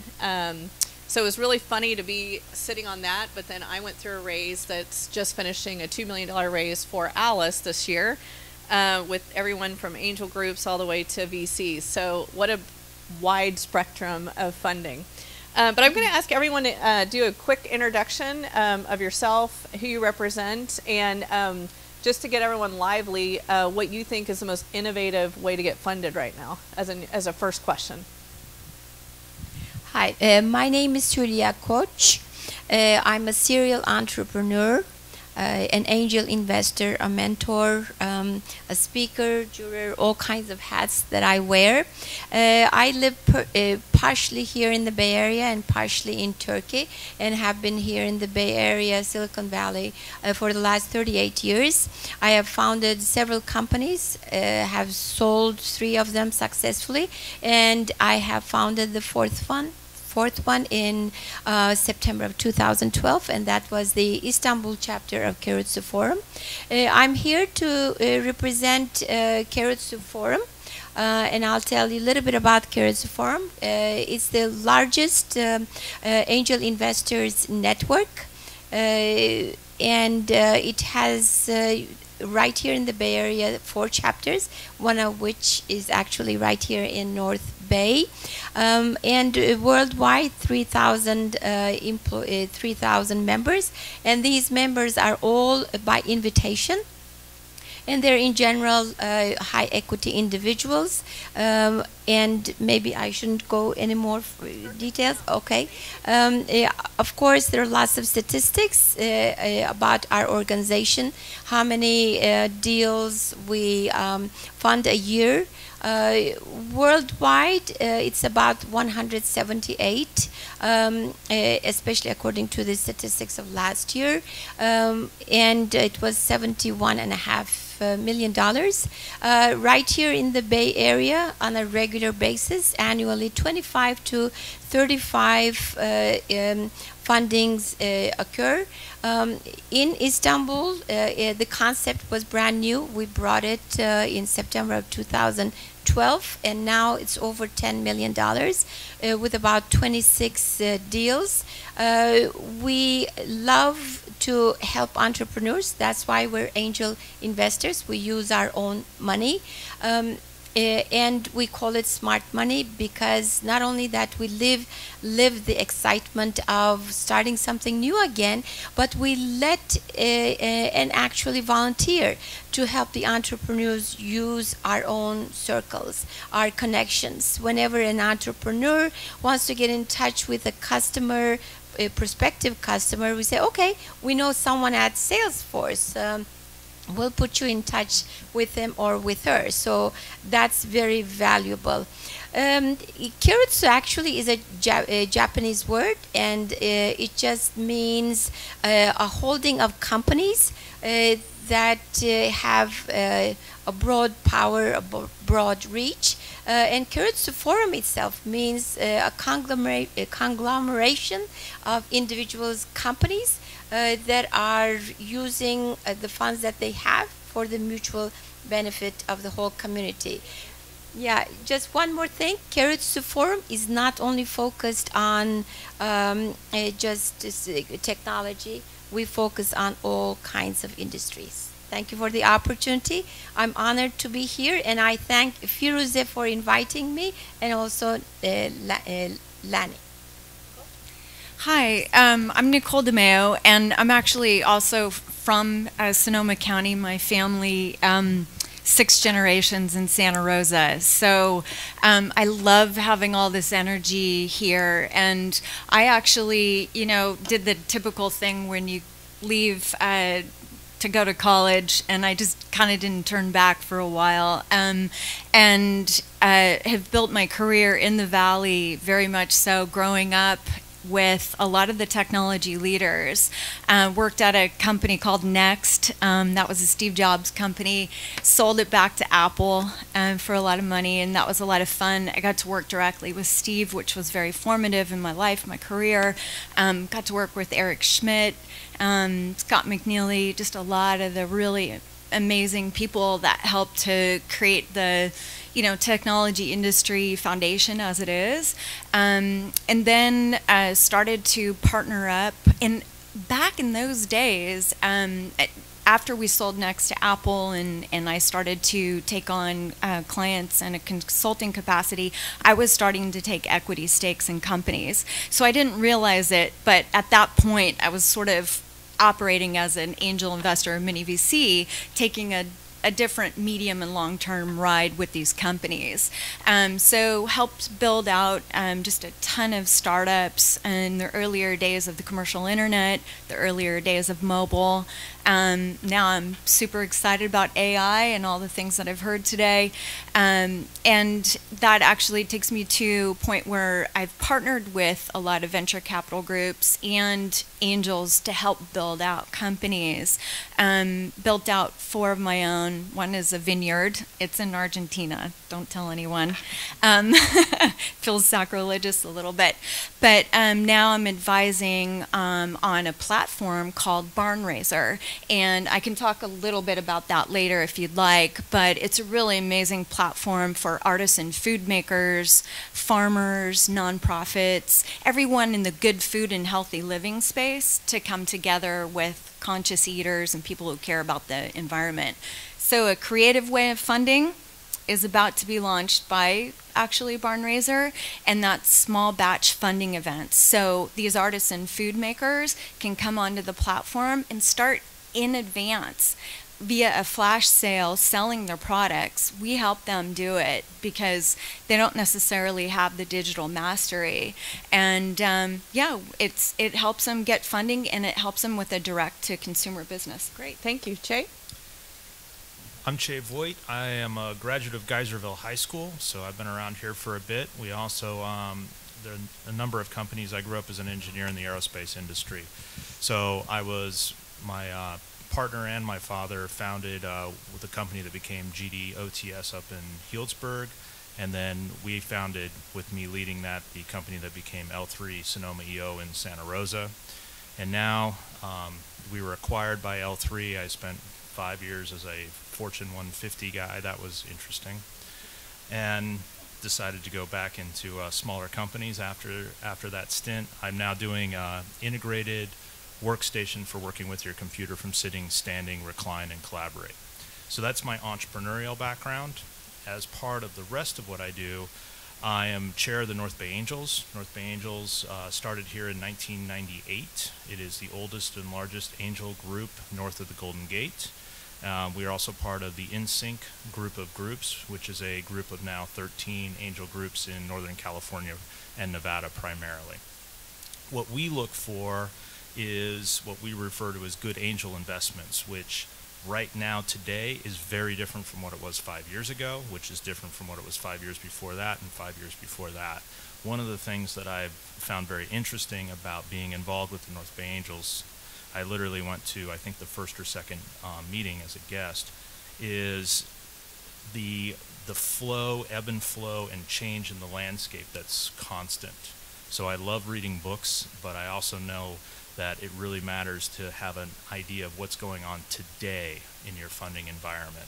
Tech changes, macroeconomics changes. You know, right now we're looking at what I'll refer to as crowdfunding on an equity thing where nobody exactly knows where it's going to go. Had a fascinating conversation with Seed Invest on Friday that literally 6 months before that, they would not have been able to have that conversation. That's how fast there's developing in this area. So, a little bit of background on me. Okay. Good afternoon. My name is J. William Kim. I'm with the China Science and Merchants Investment Management Group out of China. We're a publicly traded $12 billion AMU fund in China. I'm in the Global Investment Group, which focuses on more seed and pre-A investments. We're very active in the U.S. and Europe. We just recently did a investment into a corporate accelerator platform called the Founders Factory with L'Oreal and Aviva, EasyJet, Holzbrints, and Guardian Media Group as our partners. Our purpose is basically we're looking at finding companies that we can be strategic investors into and see their product validated on the local marketplace. And then the intention is to take the company to China and scale it in China on a massive scale, because when you go to China you have to deal with regulatory hurdles, marketing distribution channels, and find good local partners. Especially now, with the whole One Belt, One Road project that's going to be occurring in China, that infrastructure project, it will be traditional infrastructure project, but at the same time, there'll be digital infrastructure being built. So there's a great opportunity for global companies to participate. Great, thank you. So to keep everyone lively, we're going to do a quick exercise, very fast. All of you have, I hope, $1 billion in front of you. You have it? Okay. One of the biggest challenges for entrepreneurs is for other folks to advocate to get funded by other businesses.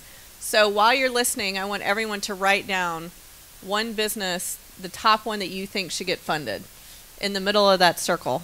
So think about that, and at the very end, we're going to talk about it. So that's your homework while you're listening. So I'm going to kick off with a couple of questions. One is, Jay, I'm going to go to you first about the importance of investing in a local community in terms of, one, is that from an economic and social standpoint, what are the values around that? But two, knowing your environment. On one hand, I could see the upside. The other hand, I've met funders who won't go outside of their own zip code. And is that a good thing? So I'm just curious in terms of your North Bay Angels hat. And let's keep our answers pretty short so we can get through everybody. Fascinating question. I could talk for about 4 hours on this. So one of the things that I'm most surprised about our digital economy and the ability to, I grew up in a time when we were all going to be able to video conference, and we did that today, right? What I've seen is a higher concentration than I ever have before of, you've got to be in this zip code to this zip code. If you want to get funded for this stuff, you need to have that meeting where you happen to walk out and say, oh, hey, we should meet for coffee.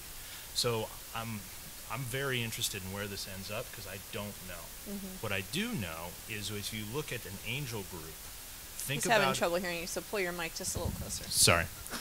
With an angel group, think about it in terms of both local economy and expertise. So what does an angel group invest in? These would be similar for both of our groups as an example, is what those members know about. And typically those members will know about the businesses that are in their geographic area because they work in it. So yes, but maybe not for the obvious ways of why it would be yes. Jay, how do you look at a business? I know this is a pretty general question, but and think, okay, I'm funding it here, but I do think it has global expansion opportunities. I mean, do you have a formula for that? I mean, each silo is different. So if you look at an AI business, or let's say a blockchain or a fintech business, it's really is the product validated in the local marketplace, number one, and does it work, and are people embracing it? And then, that's why our focus is, if something's a little more mature, it's a little hard to tailor it or adjust it to the local market. So we look at something that is early stage. Yeah. And of course the management company is a big component of that, the management team, so. Do you have a comment on that, Nicole? Yeah, I just kind of a little bit contrary to what has been mentioned. I've partnered, as mentioned, with a number of VCs, and in, for example, Berlin and Istanbul. Early Bird Venture Capital, for example.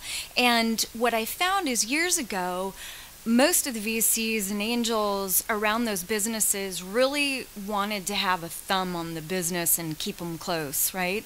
And now with workforces being scattered all over the world, and there being such better economies with, having technology teams and hubs in different countries, that's loosened up finally and quite well, and I'm happy to see that. I'm going to ask you an add-on question then, if that's okay, because you have such a unique history in banking as well as investing, venture investing. One of the stats that we released this weekend was that only about 4% of U.S. veterans now are launching businesses, and it was 40% after World War II. And a big piece of that is, I know everyone's shocked, but the GI Bill used to be able to be used for low-interest loans. And so we're looking at, well, do we need to change sources of funding and so on? But our big question is, should it be banking or should it be really pushing on investing? And for me, just a general question to you is, you've been in both industries, and I'm just curious of your thoughts. I'm as a mentor also involved with organizations that are non-traditional lenders. For example, Working Solutions, Pacific Community Ventures are organizations that are actively lending money to people who cannot maybe go through the traditional ways or just prefer that route. Banking is still very difficult for entrepreneurs, and intermediary organizations are also extremely helpful in reaching out to entrepreneurs and also to lenders and bring them all together. Yeah. So a quick, I'd love everyone's 30-second answer on what is the most innovative, new, you just mentioned equity-based crowdfunding, but new thing you're seeing in terms of funding companies? The new, what's the next? I'm just curious. Jay? Well, obviously obviously there's the whole ICOs that are out there, the tokenization, and I think that's going to be subject more so towards more firmer regulations to really, protect investors. But I think it is definitely innovative and cutting edge. It's how does the regulatory framework come together. Jay? We're all just going to say ICO, so we can stop. How about a new one, other than ICO? That one would be more difficult. ICOs are fascinating. The regulatory aspect is what makes it truly different. Is everyone clear on what?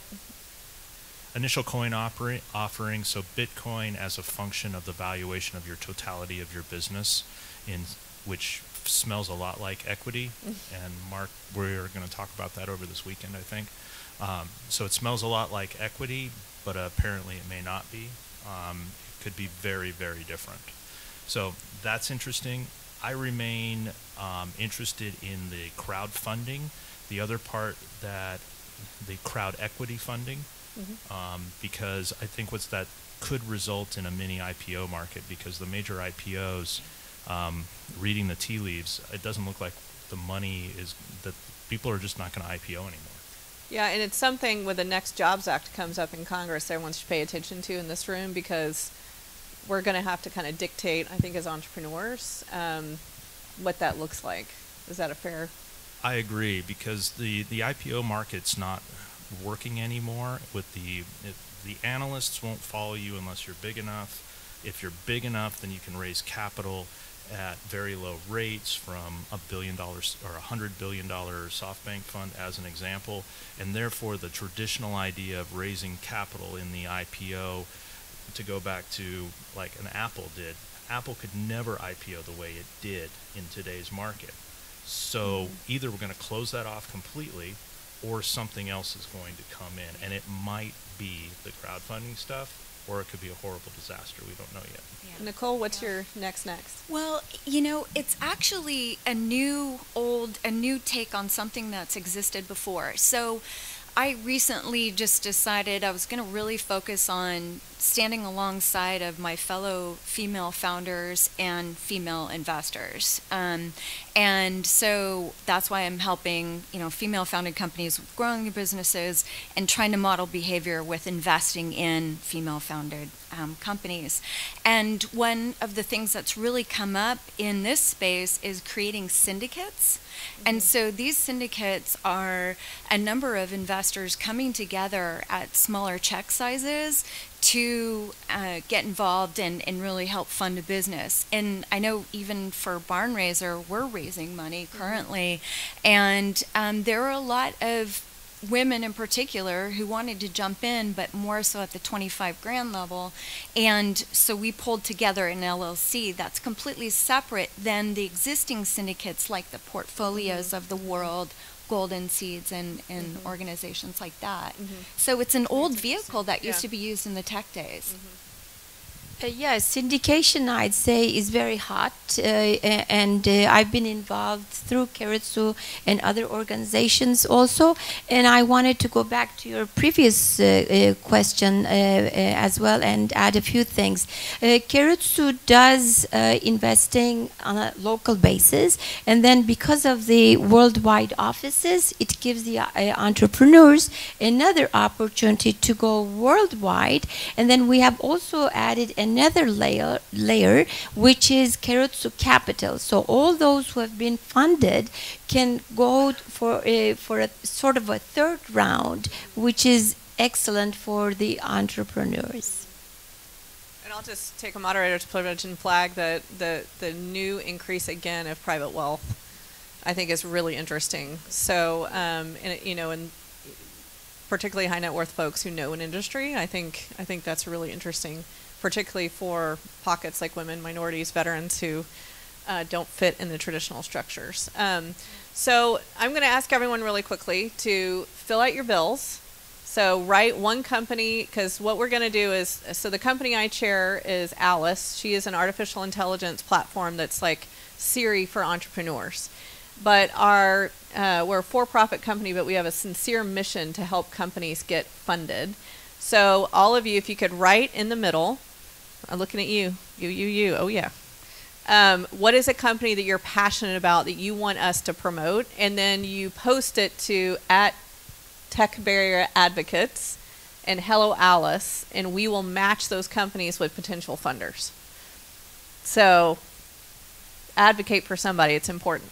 I'm going to ask a challenge question, and then we'll end with a positive question. What is the most challenging vehicle right now? We talked about what's the most opportunistic, but I'm curious about, what are vehicles that are challenging and struggling? Nicole has an answer very quickly here. Traditional venture capital for women sucks. It's broken. It's so broken. So many of the VCs don't necessarily see themselves in the entrepreneurs themselves and the businesses. So it's, I've definitely bumped up against a few walls. Mm-hmm. That's why we came up with creating our own syndicate in different ways and what have you. It's not to say it's completely, but it's quite challenging for women with the lack of VCs who are women, female partners, etc. Back you up with data, only 3% of venture capital go to women in this country, and they're creating about 48% of the businesses. So, Jay, I'm just curious your thoughts on challenging mechanisms. In terms of the in terms of the marketplace right now, that's why there is this disruption that's happening. That's why there are alternative. With the ICOs or the syndicates, alternative ways of funding. Now entrepreneurs taking debt, getting loans as opposed to giving equity. So I think the business is definitely in a transition point, definitely, and has to evolve. And I think you're going to be seeing that. Let me ask you a follow-up question from a global perspective, particularly China and other markets. Who's leading that evolution, do you think? I'd say a lot of the Asian venture capital, like Japan, South Korea, China, Singapore, they have a lot of state-owned funds that are getting into it. So you have your traditional private venture capital, and then you have the state sovereign funds that are investing, because technology is very important for the future. A lot of those countries want to be ahead in terms of being wired, per se, with everything that's going to happen with all the Internet of Things occurring. Just from the earlier slideshow today, Jonathan, the world will change in 3 to 5 years, and everyone is trying to, put their stakes down in terms of what will that be. Yes, foreign governments are also pouring in investments.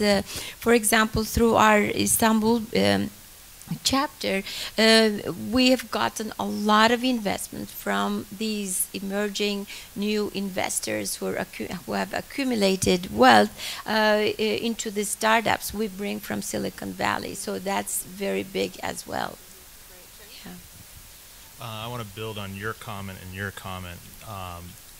Relative to VC, the way I'm seeing it is the systemic attribution of pattern recognition within VC is the fundamental problem, which not only means it's a problem for women, minorities, it's a problem for anyone outside of a very succinct pattern. And so for ourselves with artwork, as an example, it's a different kind of product, so it doesn't necessarily resonate. At the same time, the problem that I see for the VC is that it almost always creates a frothy and then a crash, right? Because it's all the same pattern. That's where everybody's throwing their money, and then everybody has to get out at the same time because it's all bad. It's really a problem. Let's close on because there are folks on the other side that are looking to get funded. Each of you, your best piece of advice for folks out here looking to get funded. Would you like to start, Jay? I'd say very concise and succinct, and have a real product. I mean, have something that can deliver, something that is, because a lot of times, especially, you have ideas, but have a product, have a good management team. It's pretty much what I look at mostly. So. I have a very cynical comment on this. Only take advice from someone who's going to write you a check if you do what they say you're going to do. That's a good piece. That's not cynical. That's actually, I think, really good advice. That one hurt learning. Well, it's so funny because it seems cliche, but we have to go back to the core passion of what drove you to build that business. And you have to wake up every morning in love with that business again. And it's going to be hard. And as Reid Hoffman said in an episode of Masters of Scales, something like, you have to be willing to walk through a minefield blinded every single day, because you just don't know what's going to be in front of you, and you have to take that every day and take that forward, and surround yourself with other people that remind you of your passion and why you're doing it, because you may lose it. I think what you need to do as an entrepreneur is go to demos, go to events and see what others are doing and which ones have gotten funding, and see what characteristics they have. Maybe you don't have them, and try to add on. For example, we have, as Caruso Forum, a semi-annual expo coming up this Thursday, November the 16th. Be my guest. I'll give you my business card, attend it, and then see how a real formal pitch is like, and see how you stand compared to the quality of what's being out there, and perfect it in time. There is always money out there if there's a good idea. I like that on a high note ending. Well, let's thank our panelists. I really appreciate all of you giving such good advice. And again, please promote your best company to @TechBayArea and Hello Alice, so we can help them get funded. So thanks, everyone. Thanks, Laney. So I have a question for Elizabeth. Gotcha. So I went on Hello Alice. It was a very easy experience. We are basically a little bit better than a startup nonprofit now. Things have been going well. So what can we garner? You know what we do. What can we get from that? Because it has so much data in the site, and we really want to utilize it well.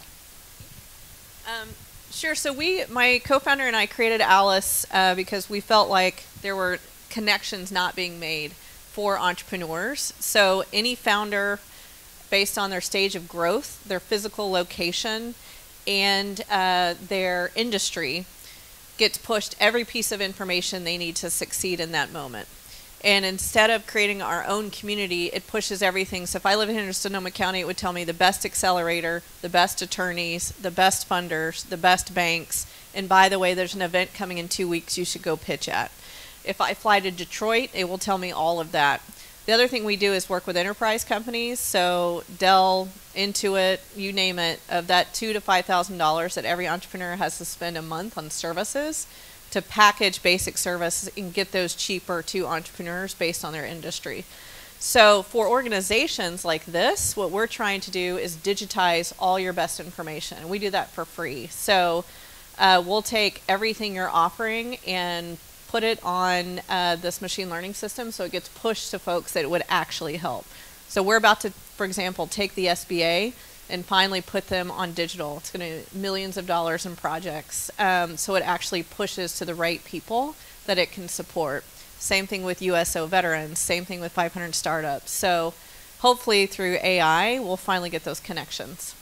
Thanks, Lenny. Ladies and gentlemen, if I can have your attention.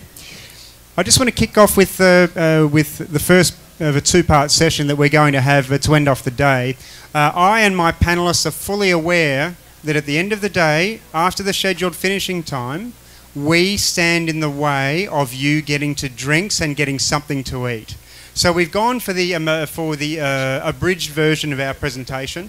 We're going to keep it short, sharp and shiny and clearly focused on the needs of our audience. Now normally I would have a couple of slides to start off with because I happen to be a very funny presenter. But in this case I'm not telling any jokes, nothing political, nothing about an old president because I don't want to be referred to as short and fat or anything like that. I'm going to try and keep it straight down the line and focus on the topic of the presentation. And the key element here is we put this panel together mainly because the whole area of WineTech, I didn't mean that really, it wasn't a personal thing. The whole area of WineTech is basically a graveyard of dead technology. It's been an area where in the last 20 years there have been a series of businesses that have started up and failed. And so essentially finding WineTech examples of businesses that are focused on elements that are becoming successful and their businesses are being successful is what drove us to put this panel together. So we've got Mike Osborne from Wine.com, who is Wine.com, which is arguably one of the most, if not the most successful business in the wine tech field, encouraging consumers or helping consumers find the wine that they're looking for, when they want it and where they want it. We've got Lise Azimont, who as of today, ladies and gentlemen, is now the CEO of Vincennes.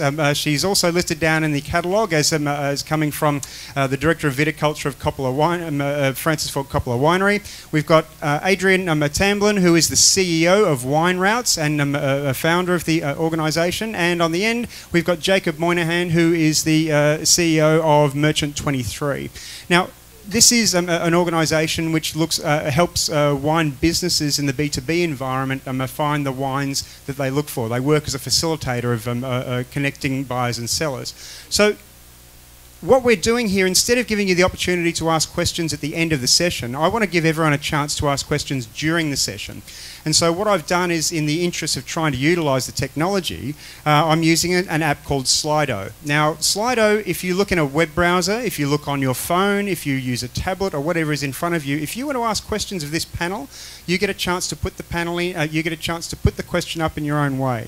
So you'd look for, in your browser, Slido. If you put that in your browser, it will come up as the top option available to you. Try using Chrome if you have any trouble with what's it called, with Safari, if you happen to use an iDevice. Apparently iDevices, since they've been updated, don't work as well anymore, which seems counterintuitive to me, but if you have any trouble with it, look up Slido.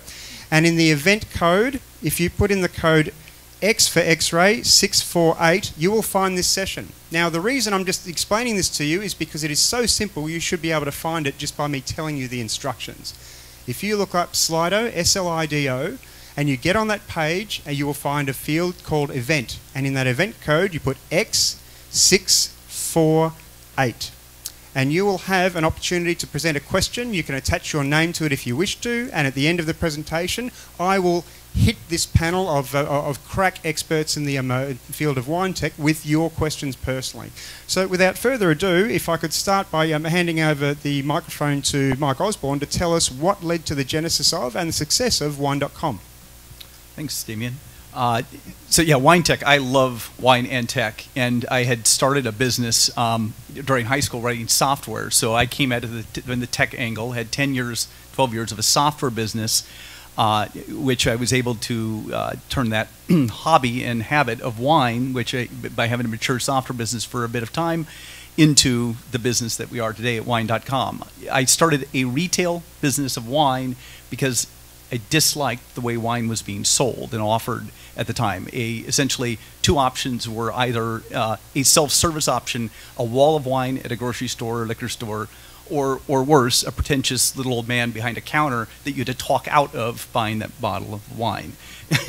Notwithstanding the fact that this category is just rich with information. You want to learn about grapes, you want to learn about places, Sonoma County, Sonoma Valley as an example, the people who make it. This industry is chock full of very interesting stories, but it's so difficult to get that story told from looking at a front label or to turn over the back of the bottle and try to read what is possible between the government warning labels and a zebra stripes to tell anything more. So again, being in the database business and software, when e-commerce was available to us at the time, and we were writing software for SAP during this moment, we decided, and I decided with some partners, that we would take and create a business from what was otherwise a vocation. This is 20 years ago, so I do feel like the pioneer. We've been at the same business in the same model of consumer sales of wine in that length of time. We obviously are bigger today than ever, and that's good. I've never was misguided about how quickly consumers would take to grow in this category. We had modest plans, and just my promise, commitment to suppliers and wholesalers alike were next year will be bigger than this year. And every year for 20, we've grown at that capacity. So we're about $105 million trailing 12, growing 20%. Lately growing 20% the last 4 years of our business, and that puts us in one of the larger independent retailers of wine, especially given our price points, which is consumers buy from us on average wine that is at $30 at retail, whereas the rest of the country, a common grocer would be at about $9 on average, just to give you some indication of that. So today, if I just pull this ahead, because you don't want to hear about 20 years of stories, today our business really does stand for the largest assortment of wine. It's massive. We sell, over a course of a 12-month period, we will sell more than 33,000 unique wines. A Californian today can have access to 17,000 some odd today. New Yorkers, nearly 13,000 wines. And that assortment, we were moved there by customers who, when asked why they weren't spending more money with us, more share of wallet, they would say, well, I'm not doing this because you didn't have the assortment I was looking for. You didn't have the wine I just tasted at this restaurant or that restaurant. So for us, it was just about learning what consumers wanted, and assortment was paramount. The second move was expert guidance that we made, and guidance in this particular case is, if you go to that assortment, 17,000 wines, if I order by noon, I can have it tomorrow, and you might suggest you only want to drink 1 or 2 tonight, or whatever your hobby might be. But the fact is that assortment is only as good as making the recommendation for it. So a couple of years ago, we launched live chat sessions with sommeliers, not with customer service agents. There's a sort of group that would be asking, where's my order? Or if I order today, when can I get it? We do have customer service agents, but we never had wine experts. And today we staff 18 hours a day, 7 days a week, with wine somms that would be the kinds of folks who would be working at restaurants during the evening, and they could take a few hours or more. A lot of them are part-time with us. They're there to help you make a great decision. They're not commissioned, they're not incentivized by us or our suppliers. They're just there the pop-up message on the site is, how can I help you find a great bottle of wine? And that's all they do. The last kind of core competency we've focused on is just fast and convenient delivery in business. As you might know, this is a highly regulated category. We have 6 distribution centers. If we had them all, we would actually have 13 today. Thankfully, laws have changed in our favor in many cases, but we still have 6 distribution centers. They are close to our customers. 80% of customers get their orders within 2 days. Half of them are next day. But that fast delivery is only good if you're, for instance, home to sign for it, because we're in a regulated category where you must be present to sign. And a lot of our customers, like all y'all, have jobs. You're working so you can afford your wine habit. So therefore, you may not be home. Really, one of the unleashes that we've had in the last 18 months is as FedEx grew their local pickup locations. So our partnership, well, there's 2 companies competing heavily in shipping services, UPS and FedEx. We found FedEx to be the most entrepreneurial and opened up their FedEx stores, those office locations. If you're old enough to remember the Kinko's locations, that's what I'm referring to now, but now they're rebranded FedEx Office. on top of that, they opened up 8,000 Walgreens stores in the U.S. and quite a few Safeway and Kroger locations. So a customer of ours can order today and have it picked up at a local pickup location, for instance, at a neighboring Walgreens or the like throughout the country. So that also is aided, and I think that's not only going to help wine.com, it's going to help all DTC efforts of wineries, because that sticky note on the door when you're not home to sign for it has been a real challenge. Okay. The last little piece, if I could say, is mobile has been a big part of the growth, and it's because this phone, and I find the new iPhone perfectly fine, Damien, with software, but the new iPhone is, and any phone, is certainly capable of being present when you're in the moment with wine. So scanning and rating has been a big part of growth in the category. Our app, which was released in June, gave us access to not only customers who had bought something from us before, but also the scanning ability to find a bottle of wine in your own cellar or at a neighbor's house, scan it, and understand a whole lot more about it, again, than that label would otherwise show. Okay, and thanks, Mike. And just on the issue of big data, I think that's a really good segue into Lise, who will be talking about what you're doing with viticulture and winemaking now. Hi, my name is Lisa Azamon, and for the past 20 years, I've been a viticulturist in the California wine grape industry. I woke up this morning and went to this amazing conference, and now I'm in the tech industry. So all of the language and the amazing people I've been sitting with, this is a new journey for me. My journey in tech was as a user. So as a viticulturist, one who cultivates wine grapes, the sort of most sophisticated forms of technology that I encountered were with mechanical harvesting.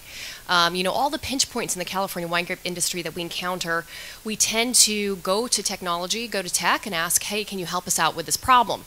So the biggest problem for us is labor. And the other problem is water, but that's a different conference that I need to drive 5 hours and attend tomorrow. So labor. And mechanical harvesting was a way to sort of go around that labor and solve that problem and give us that ability.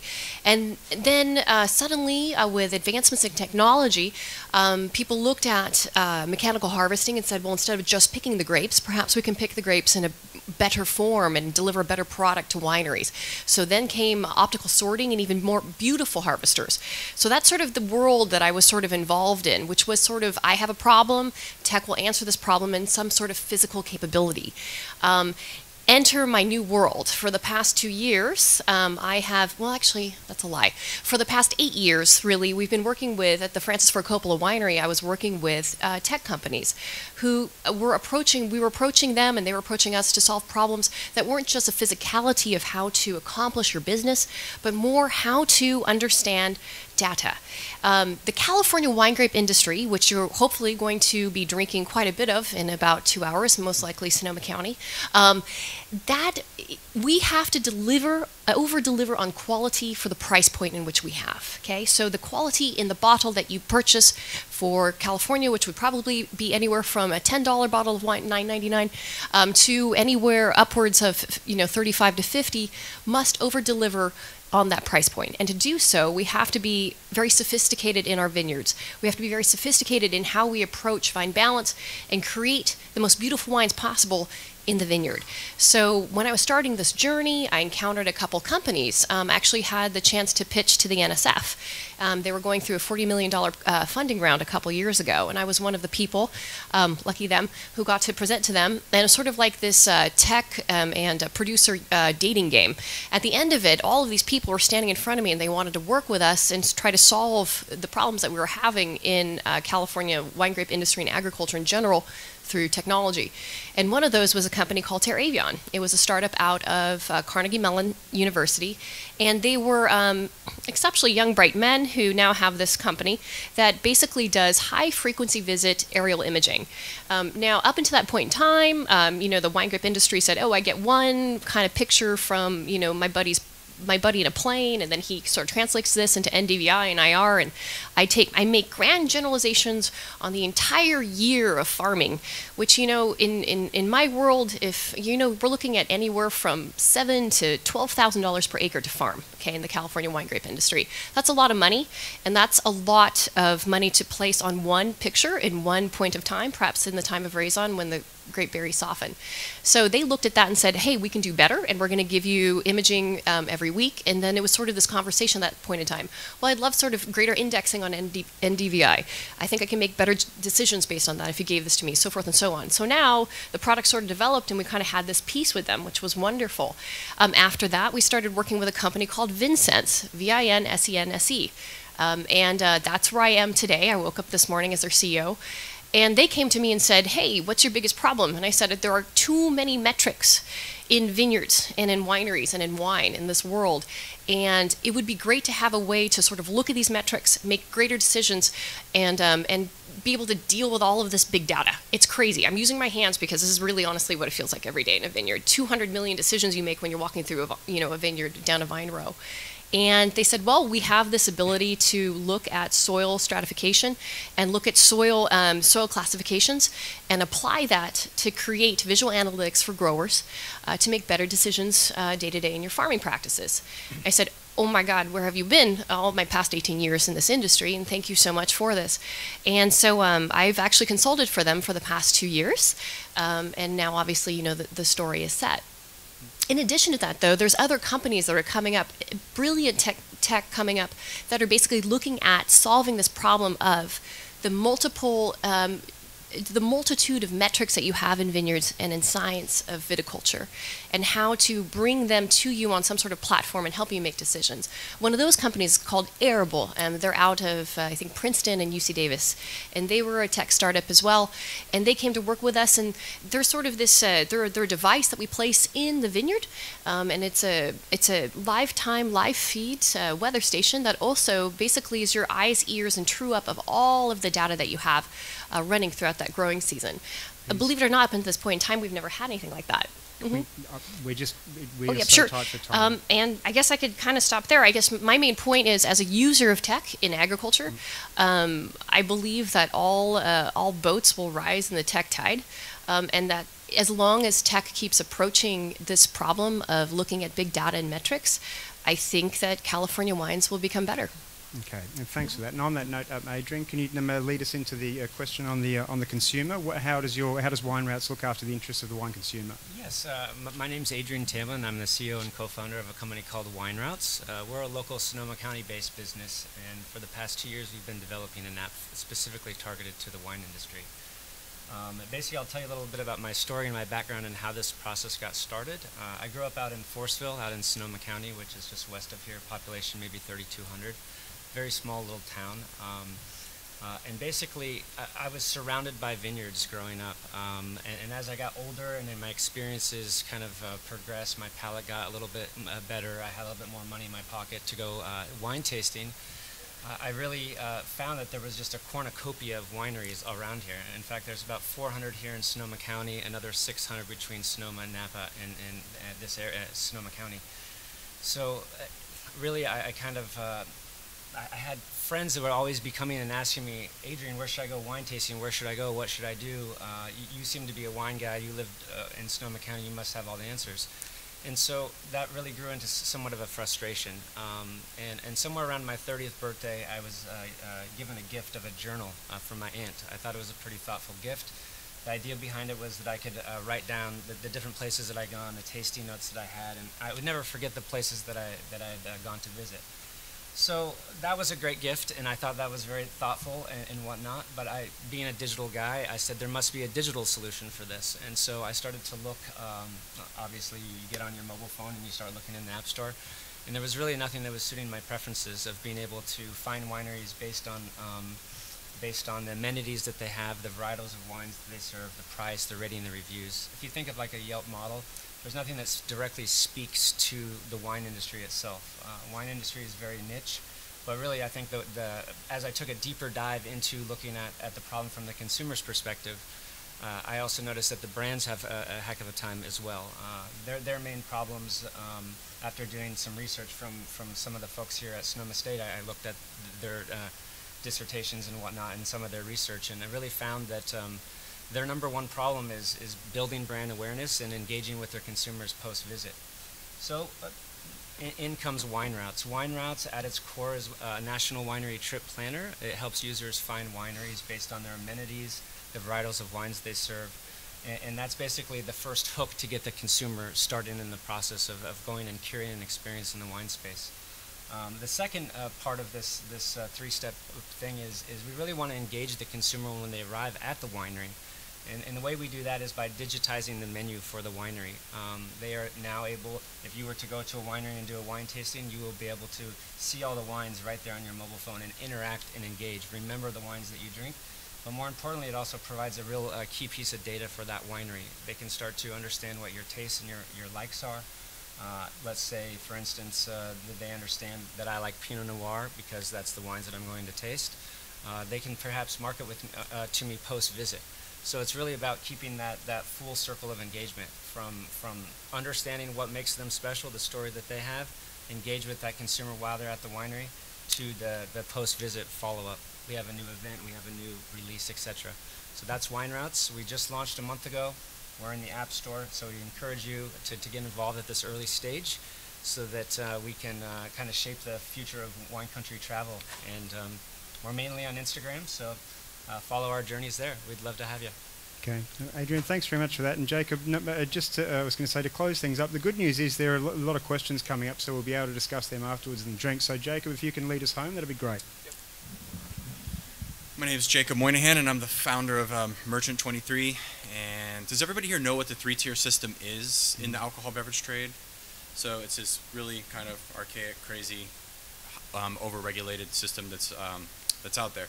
So my story starts in 2011. I was really passionate about wine and winemaking. I have a finance background, and I decided to ditch finance to go work in a small vineyard in Sonoma County, and I did that. Well, I was working alongside this husband-wife team and realized that they had a bunch of backed up vintages that weren't able to get to market, and they were having a really tough time selling out of their very small tasting room. So one day the proprietor asked me, "Hey Jacob, would you mind going out and helping me, in the off season, helping me get some accounts on the wholesale side?" And I said, "All right, I'll give it a shot. I've never done it, but I'm always up for the task." So I did that, and I learned that wholesaling wine was very difficult, especially in California. And when you try to go outside of the state to sell products, it's even more difficult. Well, fast forward about 6 months, I've sold a few hundred cases for the guy, made him really happy. He told a bunch of his friends. Next thing you know, I had this little book of business that I was selling on the side while making wine and learning how to make wine as an apprentice. Then I did a deal with the grocery store, and I saw that the grocery store was able to buy Winery Direct and then clear through this distribution chain. So they weren't actually buying off the distributor's books. And I said, that was kind of the aha moment. So I figured if I had a nationwide, basically network of distributors that would just clear products for me, and I was able to go ahead and do the hand sale and sell Winery Direct to these accounts that might like the wines, then maybe we can build a business. So I started to do that. I cold called. I got Wine and Vine's book, and I cold called a bunch of distributors. And next thing you know, I had a bunch of relationships in different states. I was able to do a bunch of business, and it started to grow wildly. And that's when kind of the technology side came in. I developed an e-commerce platform that allowed anybody to basically upload. You think about Alibaba for wine, so it's a wholesale, not like Amazon as much. It's more like Alibaba, but anybody can upload a product, or we can upload a product for you, and it can be seen by the trade nationwide. If the trade's interested in a product, they can go ahead and throw it in a shopping cart, and then we start the compliance side on the back end. So that's pretty much what we do. We're in 48 states. We don't deal with Pennsylvania with the Liquor Control Board, although we do sell direct to them. And we don't deal with Utah at all as of right now. But we did realize that there's the existing supply chains make it easy for wine to get where it needs to go. Like Mike was saying, FedEx and UPS have been entrepreneurial in helping people get wine where they need it to be. It is a little bit costly, but at the end of the day, on the wholesale side, it's the compliance issues. It's getting it into the state, paying the in-state gallon tax. So we've just created a simplified model to allow that to happen. So essentially, hopefully, our goal is to build the book to end all books, the digital book to end all books. So. Well, thanks very much for that, Jacob. And to the panel, I was going to say there are some great questions that have come up, and I encourage those of you who are interested in asking those questions to chase up with the panel afterwards. And I'll give you a bit of a tip. If money was no object, what type of technology project would you implement within the wine industry? I think that's a really good one to finish on. And I'd just like to say that to all of you, I'll share these questions with the panel and give them a platform that they wish to use in which to communicate their results from this, so you can continue the discussion afterwards in the public forum. Would you please join me in thanking the panel for their insight and experience on WineTech.